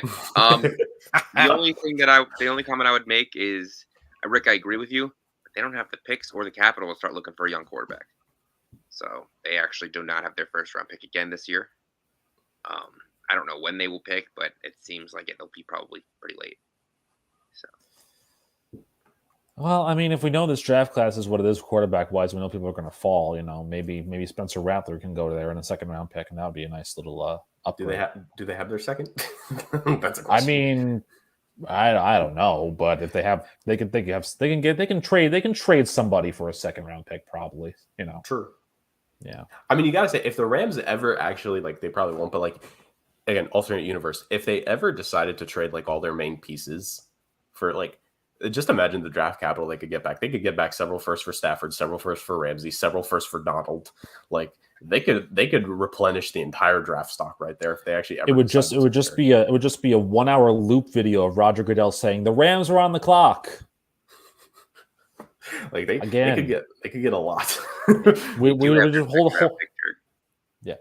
Wow. To be no higher than 60. They do have their second round pick. Okay. That pick's probably getting traded. Let's be real here at the deadline. I mean, yeah. for the next veteran to come through that team. So there's that. Now, the grand finale of this episode, ladies and gentlemen, where we have a little bit of fun here. Like we mentioned, this past weekend, the NFL 2022 Hall of Fame class was inducted. Couple notable names here. Just going to run through the names and some of their accomplishments here really fast of this class of enshrinees into the Pro Football Hall of Fame, which some would argue is the toughest Hall of Fame to get into in all of professional sports. Baseball, some people would argue. NBA is pretty easy considering it's not just the NBA, it's the Basketball Hall of Fame. So you get in just based off of other accomplishments. And the NHL, the running joke is if you have 1,000 games, you could be on the ballot, which kind of true actually. So I can't really defend the NHL much there.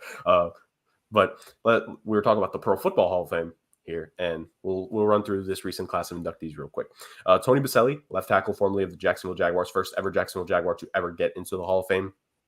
3-time first team All-Pro 3 years in a row, 5 straight years of making the Pro Bowl, all decades team in the 90s. Rick, I don't know how much of us saw Rick. I'm sure you could attest to it. Tony Baselli was like the premier left tackle in the game for a good while. Most notably for that one playoff game that the Jags had when he shut down Bruce Smith, and Bruce Smith was essentially caught in his navel the entire time. Tony Baselli was a beast. Yeah, and it's a career that was shortened by an injury because he was going to be the guy that led the Houston Texans into promise because he was the guy in the dispersal draft that they picked number 1, and then injuries occurred. But he was maybe the most unsung of the tackles in the 90s. You talk about like an Orlando Pace, and all that he did. But Baselli was right up there with him. It was just, unfortunately his injuries just offset everything. But he was fearsome. He was one of the best linemen of the 90s for sure. So this is well deserved, absolutely. Yeah, number 2 overall pick in the 1995 draft, and like you said, Rick, number 1 overall pick in the 2002 expansion draft for the Houston Texans. Like that's. Yeah. Like he went top 2 in both those draft classes. And in the 1995 draft, actually, I will, because I have it here really fast. If you look at the player selected above him, it was Kajana Carter went first overall. Not in the Hall of Fame. Yeah. Well, so Tony Baselli actually could have been pretty close to being number 1 overall in both drafts, hindsight 2020. And also, he went to USC. So he's the last player out of USC that Rick would have had 0 issues drafting that high in the draft. So, well, I mean, I like Keyshawn for what he was, but yeah, absolutely. Yeah, it's fair. Cliff Branch, a wide receiver that was inducted posthumously, I think is posthumously. Posthumously, yes. Yeah. Apologies. And it's reconnaissance, by the way. So, did I try to say that word earlier? Yeah, you did. Hollywood Brown was released on his own reconnaissance. Oh, yeah. Oh, yeah. Well, brain not working so well before the afternoon, ladies and gentlemen. But Cliff Branch, wide receiver, 3-time Super Bowl champion, 3-time first team All-Pro, 4-time Pro Bowler, led the NFL in receiving touchdowns twice and yards once. Actually, led in 1974, he led the league in yards and touchdowns in a single season. Did not lead in catches, just barely off the list of guys who have done all 3, which was a former question actually in the past of this podcast. So look at everything being tied together here. Hey. Next up is Leroy Butler, Super Bowl champion with the Green Bay Packers. Played his entire career with the Packers, by the way. Super Bowl champion, 4-time first-team All-Pro, 4-time Pro Bowler, NFL All-Decade team. I feel like if you make an All-Decade team, you have a pretty good shot at making the Hall of Fame at some point. Except for Drew Pearson, sadly. He hopefully... Actually, has he gotten in the Hall of Fame since, or is he still like missing out? I feel like he might have gotten in, but I feel like it was also a case where it was like, it was a long time coming. Yeah. Yes, he's in the Hall of Fame. No. Okay, so good. So he was last year, 2021. So like, Jesus, like he was snubbed for so long. I still thought he was snubbed. Right, exactly. Let it be known. In this year, Sam Mills, 3-time All-Pro player, 5-time Pro Bowler, played for a couple teams here, including the. And this is just a fun one that will tantalize Rick here. He played at one point on the Philadelphia/Baltimore Stars of the United States Football League. So former USFL alum, but he really played for the Saints for a majority of his career before finishing off his career with the Carolina Panthers. The greatest football player to ever come out of Montclair State, New Jersey. Yes. We have Richard Seymour, who has also been in the World Series of Poker and on the World Poker Tour at some point. So there's that. But this is for his NFL career. 3-time Super Bowl champion with the New England Patriots, 5 total All-Pro selections, and 7 Pro Bowl selections, a couple coming actually towards the end of his career with the Oakland Raiders, where he was still a very good player. All 2000s team for the NFL as a defensive tackle. Not much to say here. Richard Seymour was like a mainstay on the defensive line in the NFL for over a decade. I mean, he's also an SAOC alum, because we mentioned him a couple weeks ago. So, and SAOC is the Sports Agents of Chaos alum. So I guess anybody who didn't know now knows. So there you go. Absolutely. Next up is Bryant Young, the former San Francisco 49er. Again, another all-time player. He played all-time in terms of like he played his entire time in the NFL with that team. Won a Super Bowl in his rookie season, I believe it is actually, before playing the rest of his career. Won Comeback Player of the Year in 1999 and was actually a total 4-time Pro Bowler and made 4 All-Pro teams. Not too bad of a selection. I believe his final stats, 89.5 sacks, so a little bit under 100 sacks, but still pretty good career. A couple of double-digit sack seasons there, including 11.5 in his 1996 season. Next up is Dick Vermeil, the man who is best known for being the head coach of the Greatest Show on Turf and them winning the Super Bowl. Him then leaving after they won the Super Bowl. He also had head coaching stints in both Philadelphia and Kansas City. Philadelphia, I believe they actually did make a Super Bowl under him, and they lost to the Raiders in the Super Bowl, if my memory serves. But pretty good career there. He's got a Super Bowl. If you get a Super Bowl as a head coach, it gives you a good shot at this point. And considering what he was with the Greatest Show on Turf, and kind of helped change the offensive style of play, more than deserves it. And the final person named, at least on the list order that I have in front of me, Art McNally, to the Hall of Fame as a referee. He's the first ever NFL game official to be enshrined into the Pro Football Hall of Fame. So a little bit of legacy there. He officiated over 3,000 football, baseball, and basketball games in a 22-year span. That's pretty good right there. So, and was from what I read, also an important part of the initial replay system that the NFL had when they were really going into replay for the first time. So you have to make the case. It's a pretty good one right there. So that was the 2022 class. Well, congratulations enough to them. But now the conversation shifts, ladies and gentlemen, and it is the 2023 potential candidates that we have for next year. And we're just going to be going over the first-time candidates in this to close out this episode. And there are names, to say the least, ladies and gentlemen. You want to talk about first-time guys that are going to be on this list that are going to be up for induction. It's going to be a cavalcade. So we're going to run through them here real quick. I don't know how you guys want. Do you guys, I mean, we have our own little 4-person committee here. Do we want to give our thoughts to our 4-person committee if they're going to be first ballot next year? You guys want to do it like that? Yeah, I mean, I'm fine with that. I'm good in that regard. Good. Rick, just make sure you let us know if Sandoval ever agrees or disagrees. Okay, yeah, sure. So first name here on the list of the first timers, Joe Thomas. The Cleveland Browns starting tackle for 11 years, 6 All-Pro teams while he was in Cleveland. He made 167 consecutive starts with the NFL record 10,363 consecutive snaps to begin his career. He was named to the NFL Hall of Fame All-2010s team. Definitely gives him a great chance. I think for me, this is pretty obvious, guys. He's a first ballot Hall of Famer to me. Mainly because he had to suffer in Cleveland for a decade. Like that's not easy. That takes a toll on a human being. But in all seriousness, Joe Thomas was the best left tackle in football for like a decade. So Oh, there's no question about it. He survived Cleveland, absolutely. There's nothing I can really say about him. He had an amazing career. I mean, would have liked to have had a playoff game or a Super Bowl to show for it, I'm sure, but no I think question. I could be wrong, but I think towards the end they offered him to be able to be traded, and he said no. Like he was loyal. Yeah, gotta give him a little bit of credit there. I'm assuming Sandoval also says yes. Oh yeah. This is a non. Well, I don't know if Justin approves, but this is probably a unanimous selection here. Justin, are we unanimous? Yeah, absolutely. He's a fantastic player. Yeah. And once again, this consider this like a Purple Heart, the equivalent of surviving Cleveland for a decade for the Browns. I think they're obviously joking here, but there could be some equivocation there. So you got that. James Harrison, guys. See, played essentially almost the entirety of his career in the AFC North. 13 and a half seasons with the Steelers, also had stints of time with the Cincinnati Bengals and the New England Patriots. 84 and a half career sacks, which kind of, looking back, actually kind of surprised me when I saw that number. I was like, really? Only 84 and a half? He was just a menace. He was named All-Pro a couple times. He became the only undrafted player to win the Defensive Player of the Year award in 2008 and won 2 Super Bowls while he was a Steeler. Of course, most notable moment, the 100-yard interception pick six in the Super Bowl to end that first half, which really, like looking back, you want to talk about plays that changed the game. That was the play that ultimately changed the game and gave the Steelers that Super Bowl win. I'm just scared of James Harrison that he could find me, so I'm just going to put him in the Hall of Fame for myself. I think he's first ballot Hall of Famer.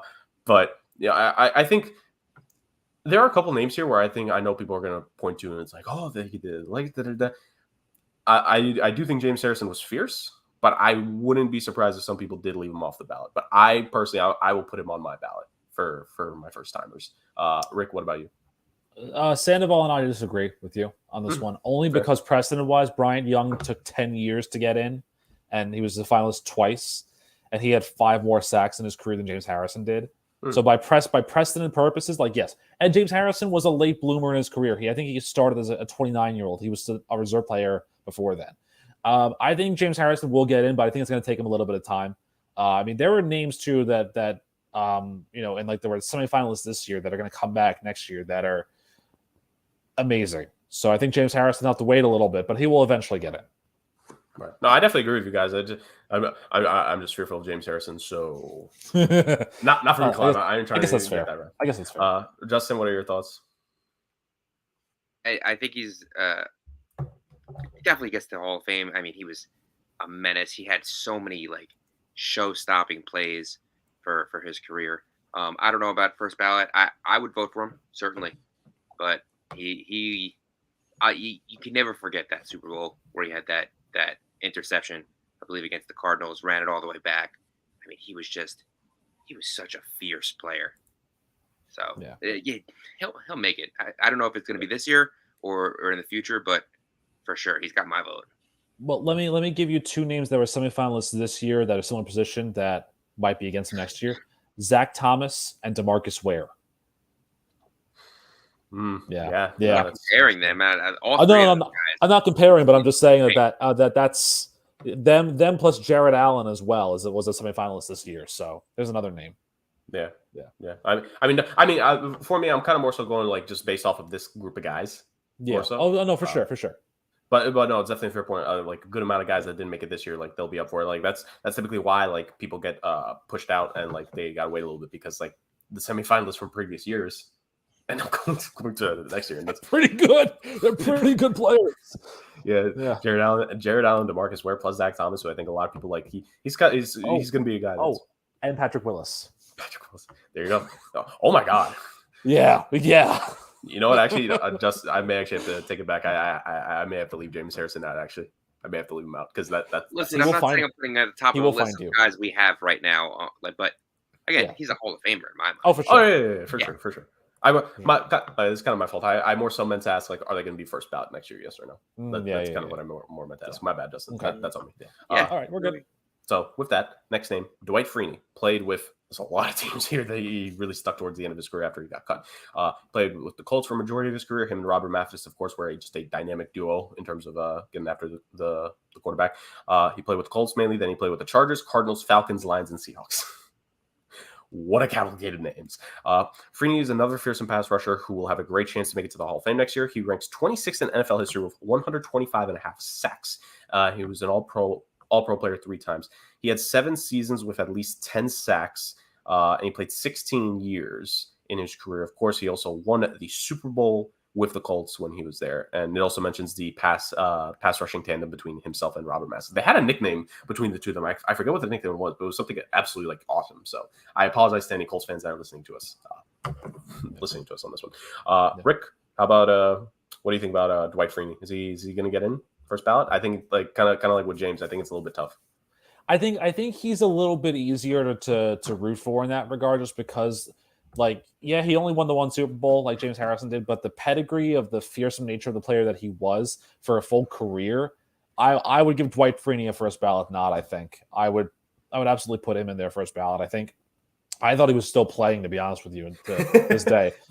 Just the name Dwight Freeney is just haunting me as we're going along the processes. So, but for me, yeah, I feel like he's a first ballot Hall of Famer, definitely.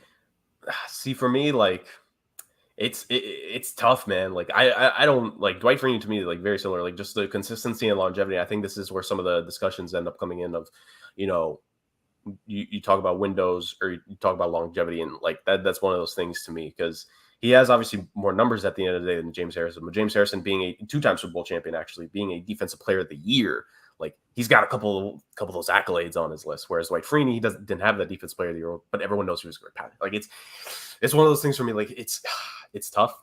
I'm also nowhere near important enough to be able to make these decisions, but for podcast purposes, I'm just gonna have to barely leave Dwight Freeney off my list. Justin, real quick. That spin move. Very true. I mean, you want to talk about he might actually get in because he revolutionized the pass rushing.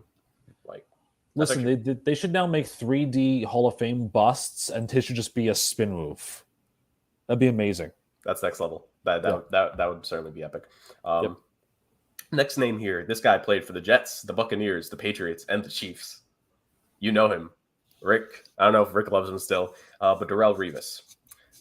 One of the best corners in the NFL for, it says, half a decade. 4-time All-Proler, only 29 interceptions in his career, but we know the reason for that, because he was the definition of a shutdown corner in the league, and at his peak, he was the best corner in the game by far. I may be saying this maybe just to get Rick mad a little bit on purpose, but for me, I think Darrelle Revis, he's the best corner that the league has seen ever since he got drafted. I think he's got to be a first ballot Hall of Famer. He has the Super Bowl too. Like, that's the big thing with a lot of corners and receivers. Like, he's got the jewelry. You can say what you want, but he was a starter for that Patriots team. He wasn't a role player at the end. Like, he was a starter. Yeah, I mean, there's no denying Darrelle Revis' talent, obviously. I mean, he was there. You don't get an island named after you for nothing. Let's put it that way. The only thing that I will say is that passes defended was a relatively newer stat. And so there's no one really that I can compare that stat, I think, to. Where it's, if I'm comparing interceptions, Champ Bailey had 52 in his career. And I think that's probably the best comparison for corners. Darrelle Revis had the talent for a first ballot Hall of Famer, but I think it's going to take him a couple of years. I think that he's not going to get in right away just because the decline was such, and the interceptions, while not the number that I think you would have expected, probably will help him get in later on, though. But not for me a first ballot Hall of Fame. Justin? I think you have to put an asterisk kind of next to his statistics, because it got to the point when Darrelle Revis was on that field, he didn't throw to that side of the field. Right. So he didn't have those stats, those eye-popping, oh, I had 10 interceptions this season, or, oh, I had all these pass defense, or, he was, I mean, and you could just look to that one season where he played Randy Moss twice, Ocho Cinco, Steve Smith Jr. Like, all of those players were held under 30 yards the entire season. He played Andre Johnson, who's on this Hall of Fame list now. Like, so many people went up against Darrelle Revis and didn't stack up in Darrelle Revis's prime, to the point, like I said, where they were not throwing the ball to that side. And really, it's the first player that I remember on defense to have that kind of impact on a secondary. Just watching, and that kind of impact on that defense. Like Ray Lewis was everywhere, but you didn't hear Darrelle Revis's name during the game, and you knew why. It's because if you threw it to his side, you didn't want to hear his name if you were the team on offense. So it's hard. I mean, he could be penalized for that lack of statistics, but I think that, at least recently, people know who he is for a reason. And he is known as the gold standard of what a cornerback can be. And also, Justin, you mentioned that season, like I believe that was the 2009 season, where I think hindsight 2020, like you could have made a really great. You could maybe say he should have won the Defensive Player of the Year award that year. I'm not taking away the award from whoever won it that year. Argue it. But I think it's a legitimate argument. And if you have a corner with a Defensive Player of the Year award on his resume, to me, it makes it cut and dry that he would be in it. For me, like you said, like he literally shut down a side of the field. You could not throw to a side of the field for the entire game, essentially. And if you did, it was because you were throwing at the receiver that wasn't being guarded by him. It was being guarded by a 6-year linebacker. Safety help. He didn't need it. Yeah. He didn't need safety help against Hall of Fame, receivers in their prime. Yeah. And was shutting them down for under 30 yards a game. They didn't even have. This is the thing. This is more so a thing in basketball. It's like you can only you can't stop a guy. You can only hope to contain him and slow him down to make him have a decent game. Darrelle Revis made you have the worst game of your season as a top receiver. Your worst game was going to be Darrelle Revis covering you. Like that, and if you actually got by him and got to score on him, which I think really only Randy Moss did for the most part, like. There was a reason why Randy Moss is really the main person on highlights that really burned Darrelle Revis, because it's Randy Moss. And if there's only going to be one player to do that to Darrelle Revis, it was Randy Moss. Yeah. So they both, they both got the best of each other at points. Yeah. There was points where Randy Moss did not have good games against like I said, there was points where he was held under 30 yards and 0 touchdowns. Yeah. So it was only against Darrelle Revis. Like it's. So my last point about Revis, too, is that if he is the first ballot Hall of Famer, it is the 4th corner since 2011. That would be a first ballot Hall of Famer. And you'd be putting him in with the likes of Champ Bailey, who I mentioned, Charles Woodson, and Deion Sanders. I think he deserves to be in that list.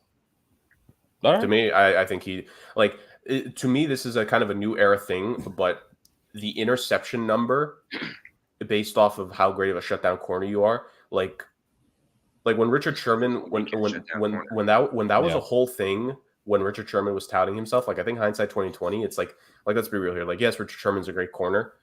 You weren't Darrelle Revis, bro.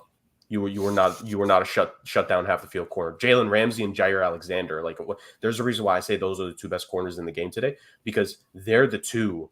Like those are the 2 closest guys to Darrelle Revis for me that we've seen since literally Darrelle Revis himself. So that's why Trevon Diggs is not in my top 5 cornerbacks in the league list, and maybe not even my top 10 because he just got burned. But that being said, next list, let's run through these names. Jari Evans, offensive lineman, former 4th-round pick out of Bloomsburg. He became one of the best interior blockers in the game, 4 consecutive All-Pros, and also 6 consecutive Pro Bowls in his career. Played essentially almost his entire career with the Saints before a final season with the Packers. Offensive lineman, it kind of depends, if they get it or not. I'm not really leaning too heavily on one way. Like maybe this could be a precedent thing, Rick, where it's like how many first ballot Hall of Fame offensive guards have gotten in recently. So maybe that could be the thing with Jari Evans. But I think it's a great story because a 4th-round pick out of a D2 school in Pennsylvania, Bloomsburg. It's a great story, but I don't see it as a first ballot Hall of Fame. I don't see it yet. I think it is a great story though, and his level of consistency is among Alan Faneca and those types of players, but it's not his time yet, I don't think. I agree. And once again, part of the reason why we need to think about these first timers, there's a reason why I think so far between our voting, we only have 2 guys that are making it so far between us, which is Darrelle Revis and Joe Thomas. Because those you guys have Revis and Thomas, I have Thomas and Freeney. So fair enough. Did Sandoval have Freeney or did he have Darrelle Revis? Sandoval had neither, actually. Really? Yeah. He's being stubborn. Well, because I think he's also picking a lot of the guys who were semifinalists and finalists this year didn't get in. Fair enough. So yeah. Fair enough. So for all intents and purposes, we only have a handful of guys so far. We have a very small amount of guys, which really just goes to show you have to be that next level talent. Right. Justin is out for the moment, but I think he would agree with us in saying that Jari Evans probably won't make it first ballot this year. So he's definitely a guy. I think he's got to wait a couple of years because I think even some of these names might get pushed back a year. So Yeah. I think he could be like a third or fourth year on the ballot type guy, which Probably, yeah. I think he's accurate for his career. This is interesting, Rick. He's not on my first ballot list, but I know some people may try to make the case. I don't want to say they try to make the case because he wasn't that good. Elvis Dumervil, 2 17 sack seasons that were 5 years apart. One of them in 09 and one of them in 2014. Played with the Broncos, Ravens, and 49ers. He made 2 All-Pro teams in his 11 seasons. The one blemish, and this is what the article says, the main blemish on his resume is that he did not win a Super Bowl in his career. Justin, I'll throw it to you. You missed out. I just assumed that Jari Evans wasn't your guy. If you want to say something about Jari Evans first, you can. But then move on. Elvis Dumervil, first ballot or no? Elvis Dumervil. I don't know. I don't necessarily think he is. He was dominant. He was one of those guys that kind of feels like they came out of nowhere. I mean, all of a sudden he was just on the scene and getting like double-digit sacks every year. To me, though, I'm not sure he is a first ballot Hall of Famer. I mean, he did benefit with production at times from being the only guy on the field. I think there was not a lot of help around him, which, I mean, may speak more to his Hall of Fame ballot than not, but it just, something about it doesn't really scream first ballot to me. He was dominant. He was really, really good for that stretch, but I don't know, just something about his production and never really being on the teams that went far really hurts his kind of legacy, unfortunately, in my eyes. Fair enough. Rick, but I don't want to speak for you, but I think consensus Dumervil not getting in the Hall. Well, First not ballot, right I now. should say. Not first ballot. Yeah, no. If I have Dwight Freeney in the Hall first ballot and Dumervil played the same position but was a little bit less great than Freeney, Dumervil's not going to get in first ballot for me. Yeah. He could be a guy that maybe at some point down the line could help 105 and a half sacks. So I think you get 100 plus sacks as a defensive lineman. I think that can help bring you back in the conversation in future years. So there's that. I'm going to say these guys back to back because they're the same position. Chris Johnson and Matt Forte are the next two names here. Chris Johnson, one of 8 players to have 2,000. One of 8 players in NFL history to achieve the feat of 2,000 rushing yards in a single season. 5 of them have been enshrined in the Hall of Fame. So 6 of them have been eligible so far. 5 are in the Hall. The one that's not is Jamal Lewis. After that, too, so this is what the article brings up, is that after the 2,000 rushing yard season, he never really could replicate that level of play. He did have 4 more 1,000 yard seasons, but Jim made just 1 Pro Bowl and only had the 1 All-Pro nod for that 2009 season where he had the 2,000 plus yards. Whereas Matt Forte, a player in his own right that was extremely talented. So Chris Johnson finished his career with 9,651 rushing yards and 55 rushing touchdowns. Matt Forte finished with 9,796 rushing yards, 54 touchdowns, but receiving-wise, 4,672 yards and 21 touchdowns. Chris Johnson, 2,255 receiving yards, 9 receiving touchdowns. So Matt Forte was definitely a better two-way player compared to Chris Johnson. Both of them very well-known running backs in their day, especially for all of us who, we watch these guys. We watch essentially the entirety of their careers. I try to stick up for the running backs when I can because I feel like sometimes it's a little bit a lot of people really harp on them, mainly when it comes to the contracts. I love both of them, I really do, but I don't see either of them getting in the Hall of Fame first ballot, and I think both of them may take a little bit because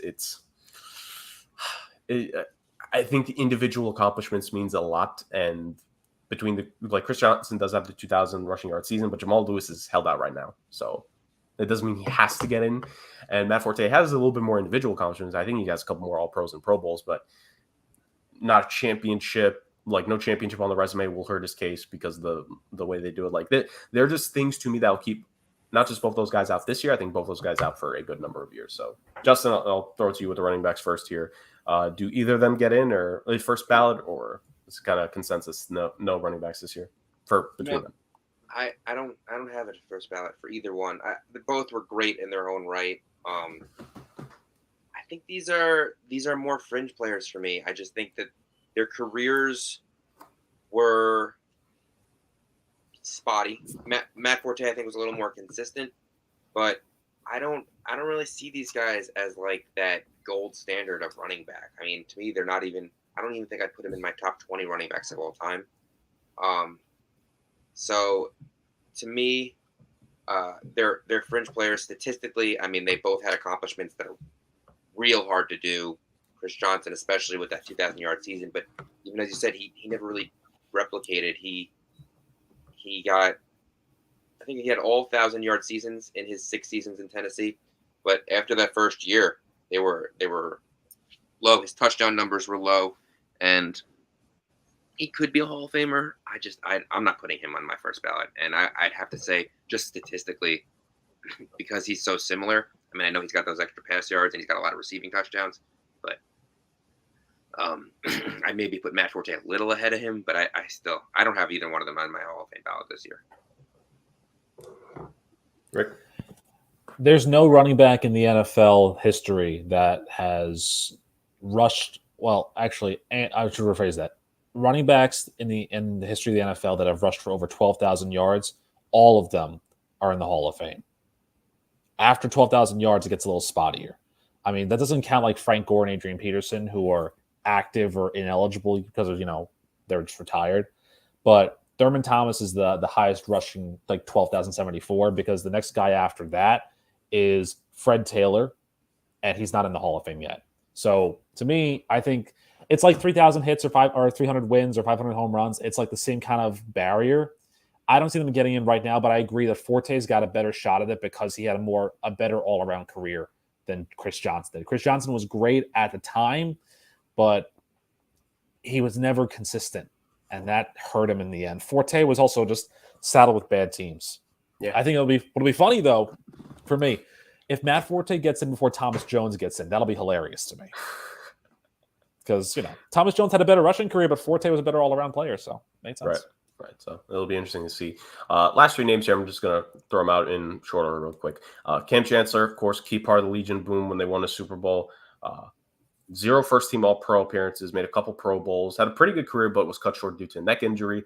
Carson Palmer is on this list. Solid career, over 46,247 yards, 294 touchdowns, 187 interceptions. Never an All-Pro player, never won a Super Bowl, a couple Pro Bowl appearances, and he was an MVP runner-up in voting the year the Cardinals had won 13-3, made it to the NFC Championship game, but got slaughtered by the Carolina Panthers. And then last up, let me just say this right away. This guy's getting in the Hall of Fame for me. Shane Leckler played for almost 20 years. There's only one pure punter in the Hall of Fame to date, Ray Guy. Good sir, Ray Guy, you will have company because on my list, I'm putting Shane Leckler in the Hall of Fame. You out your damn mind if you think I'm not putting Shane Leckler first ballot. Get out of here with that. So, fellas, I'm going to assume Shane Leckler is also your first ballot, so you don't have to answer to that. But the other two, Carson Palmer and Cam Chancellor, obviously probably not first ballot. Do either of them get in at some point? Yes or no? Justin, you go first. I have like this weird thing against Carson Palmer. I mean, he had his production. I hated the way he left Cincinnati. I thought that was like terrible. He went to USC as well. Yeah, and I mean, he was not great with the Raiders. He was not. There's something about him that does not. I don't see him as a Hall of Famer in my opinion. He was a good quarterback, serviceable, but to me, he never. It's not like he won a Super Bowl. He didn't have all that many all pro selections or Pro Bowls or whatever. He was never like consistently the best player. I mean, he had some statistically relevant seasons, but he's not a Hall of Famer to me. Like there's so many other quarterbacks I think that are ahead of him that I put him like I had the running backs. I put him fringe, but probably more on the side of maybe not making it in, right?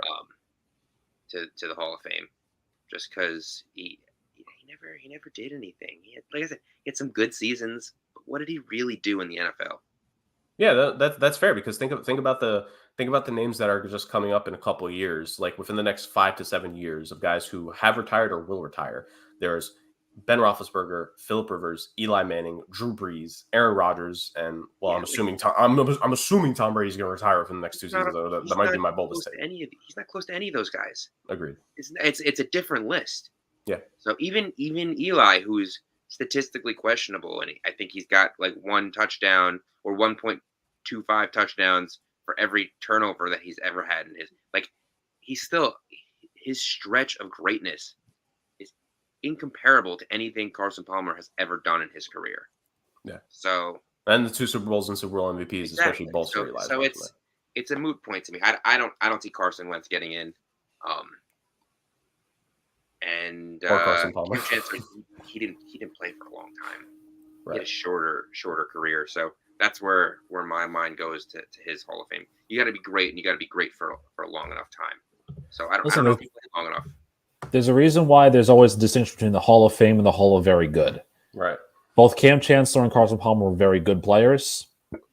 I don't see them as Hall of Famers. Especially not first ballot. And I think the question will be for them, like, do they eventually get it? And maybe. I mean, maybe 10, 15 years down the line, we can talk about them possibly getting in. But by that point in time, I'm just going to throw out a name like Larry Fitzgerald will probably be getting in, or like there'll be other guys. Christian McCaffrey's name could be up if he's still in the league, or something of that nature. So there's other guys by that point that'll be getting up to that conversation that are better than them. That's just how it is right now. There's no weak class, Right. So they're in the Hall of Very Good for me, but not Hall of Famers. Maybe not ever, but right. No, I don't blame you, because like Rick, I think you said it best. I think the next decade we're going to see some of the most stacked first time lists ever. Like I only just named quarterbacks. Imagine the other positions we're going to see eventually. Like imagine if JJ Watt retires this season in 5 years, like that's a 3-time defensive player of the year. Aaron Donald was considering retiring this offseason. Like him, Jalen Ramsey, like I said, like yeah, I mean Calais Campbell's up there too. Chandler Jones possibility. The receivers that are going to be up there, like Julio Jones, like just like this is I think the next Justin Tucker if he retires. Oh well, he's first ballot. Come on, of course he is. The next 5 to 10 years of, and by the way, thank you for agreeing with the Shane Leopard boys. Next we 5 didn't have a choice, did we? It's in my contract, ladies and gentlemen. Who starts and ends the show? That lets you know. Well, yeah, understandable. But the next 5 to 10 years, first time guys, it's going to be like some of the most stacked lists we've ever seen. Like we think this one's good. Just wait. So next year's going to be the spicy argument. Oh, Andrew Luck becomes eligible. Oh.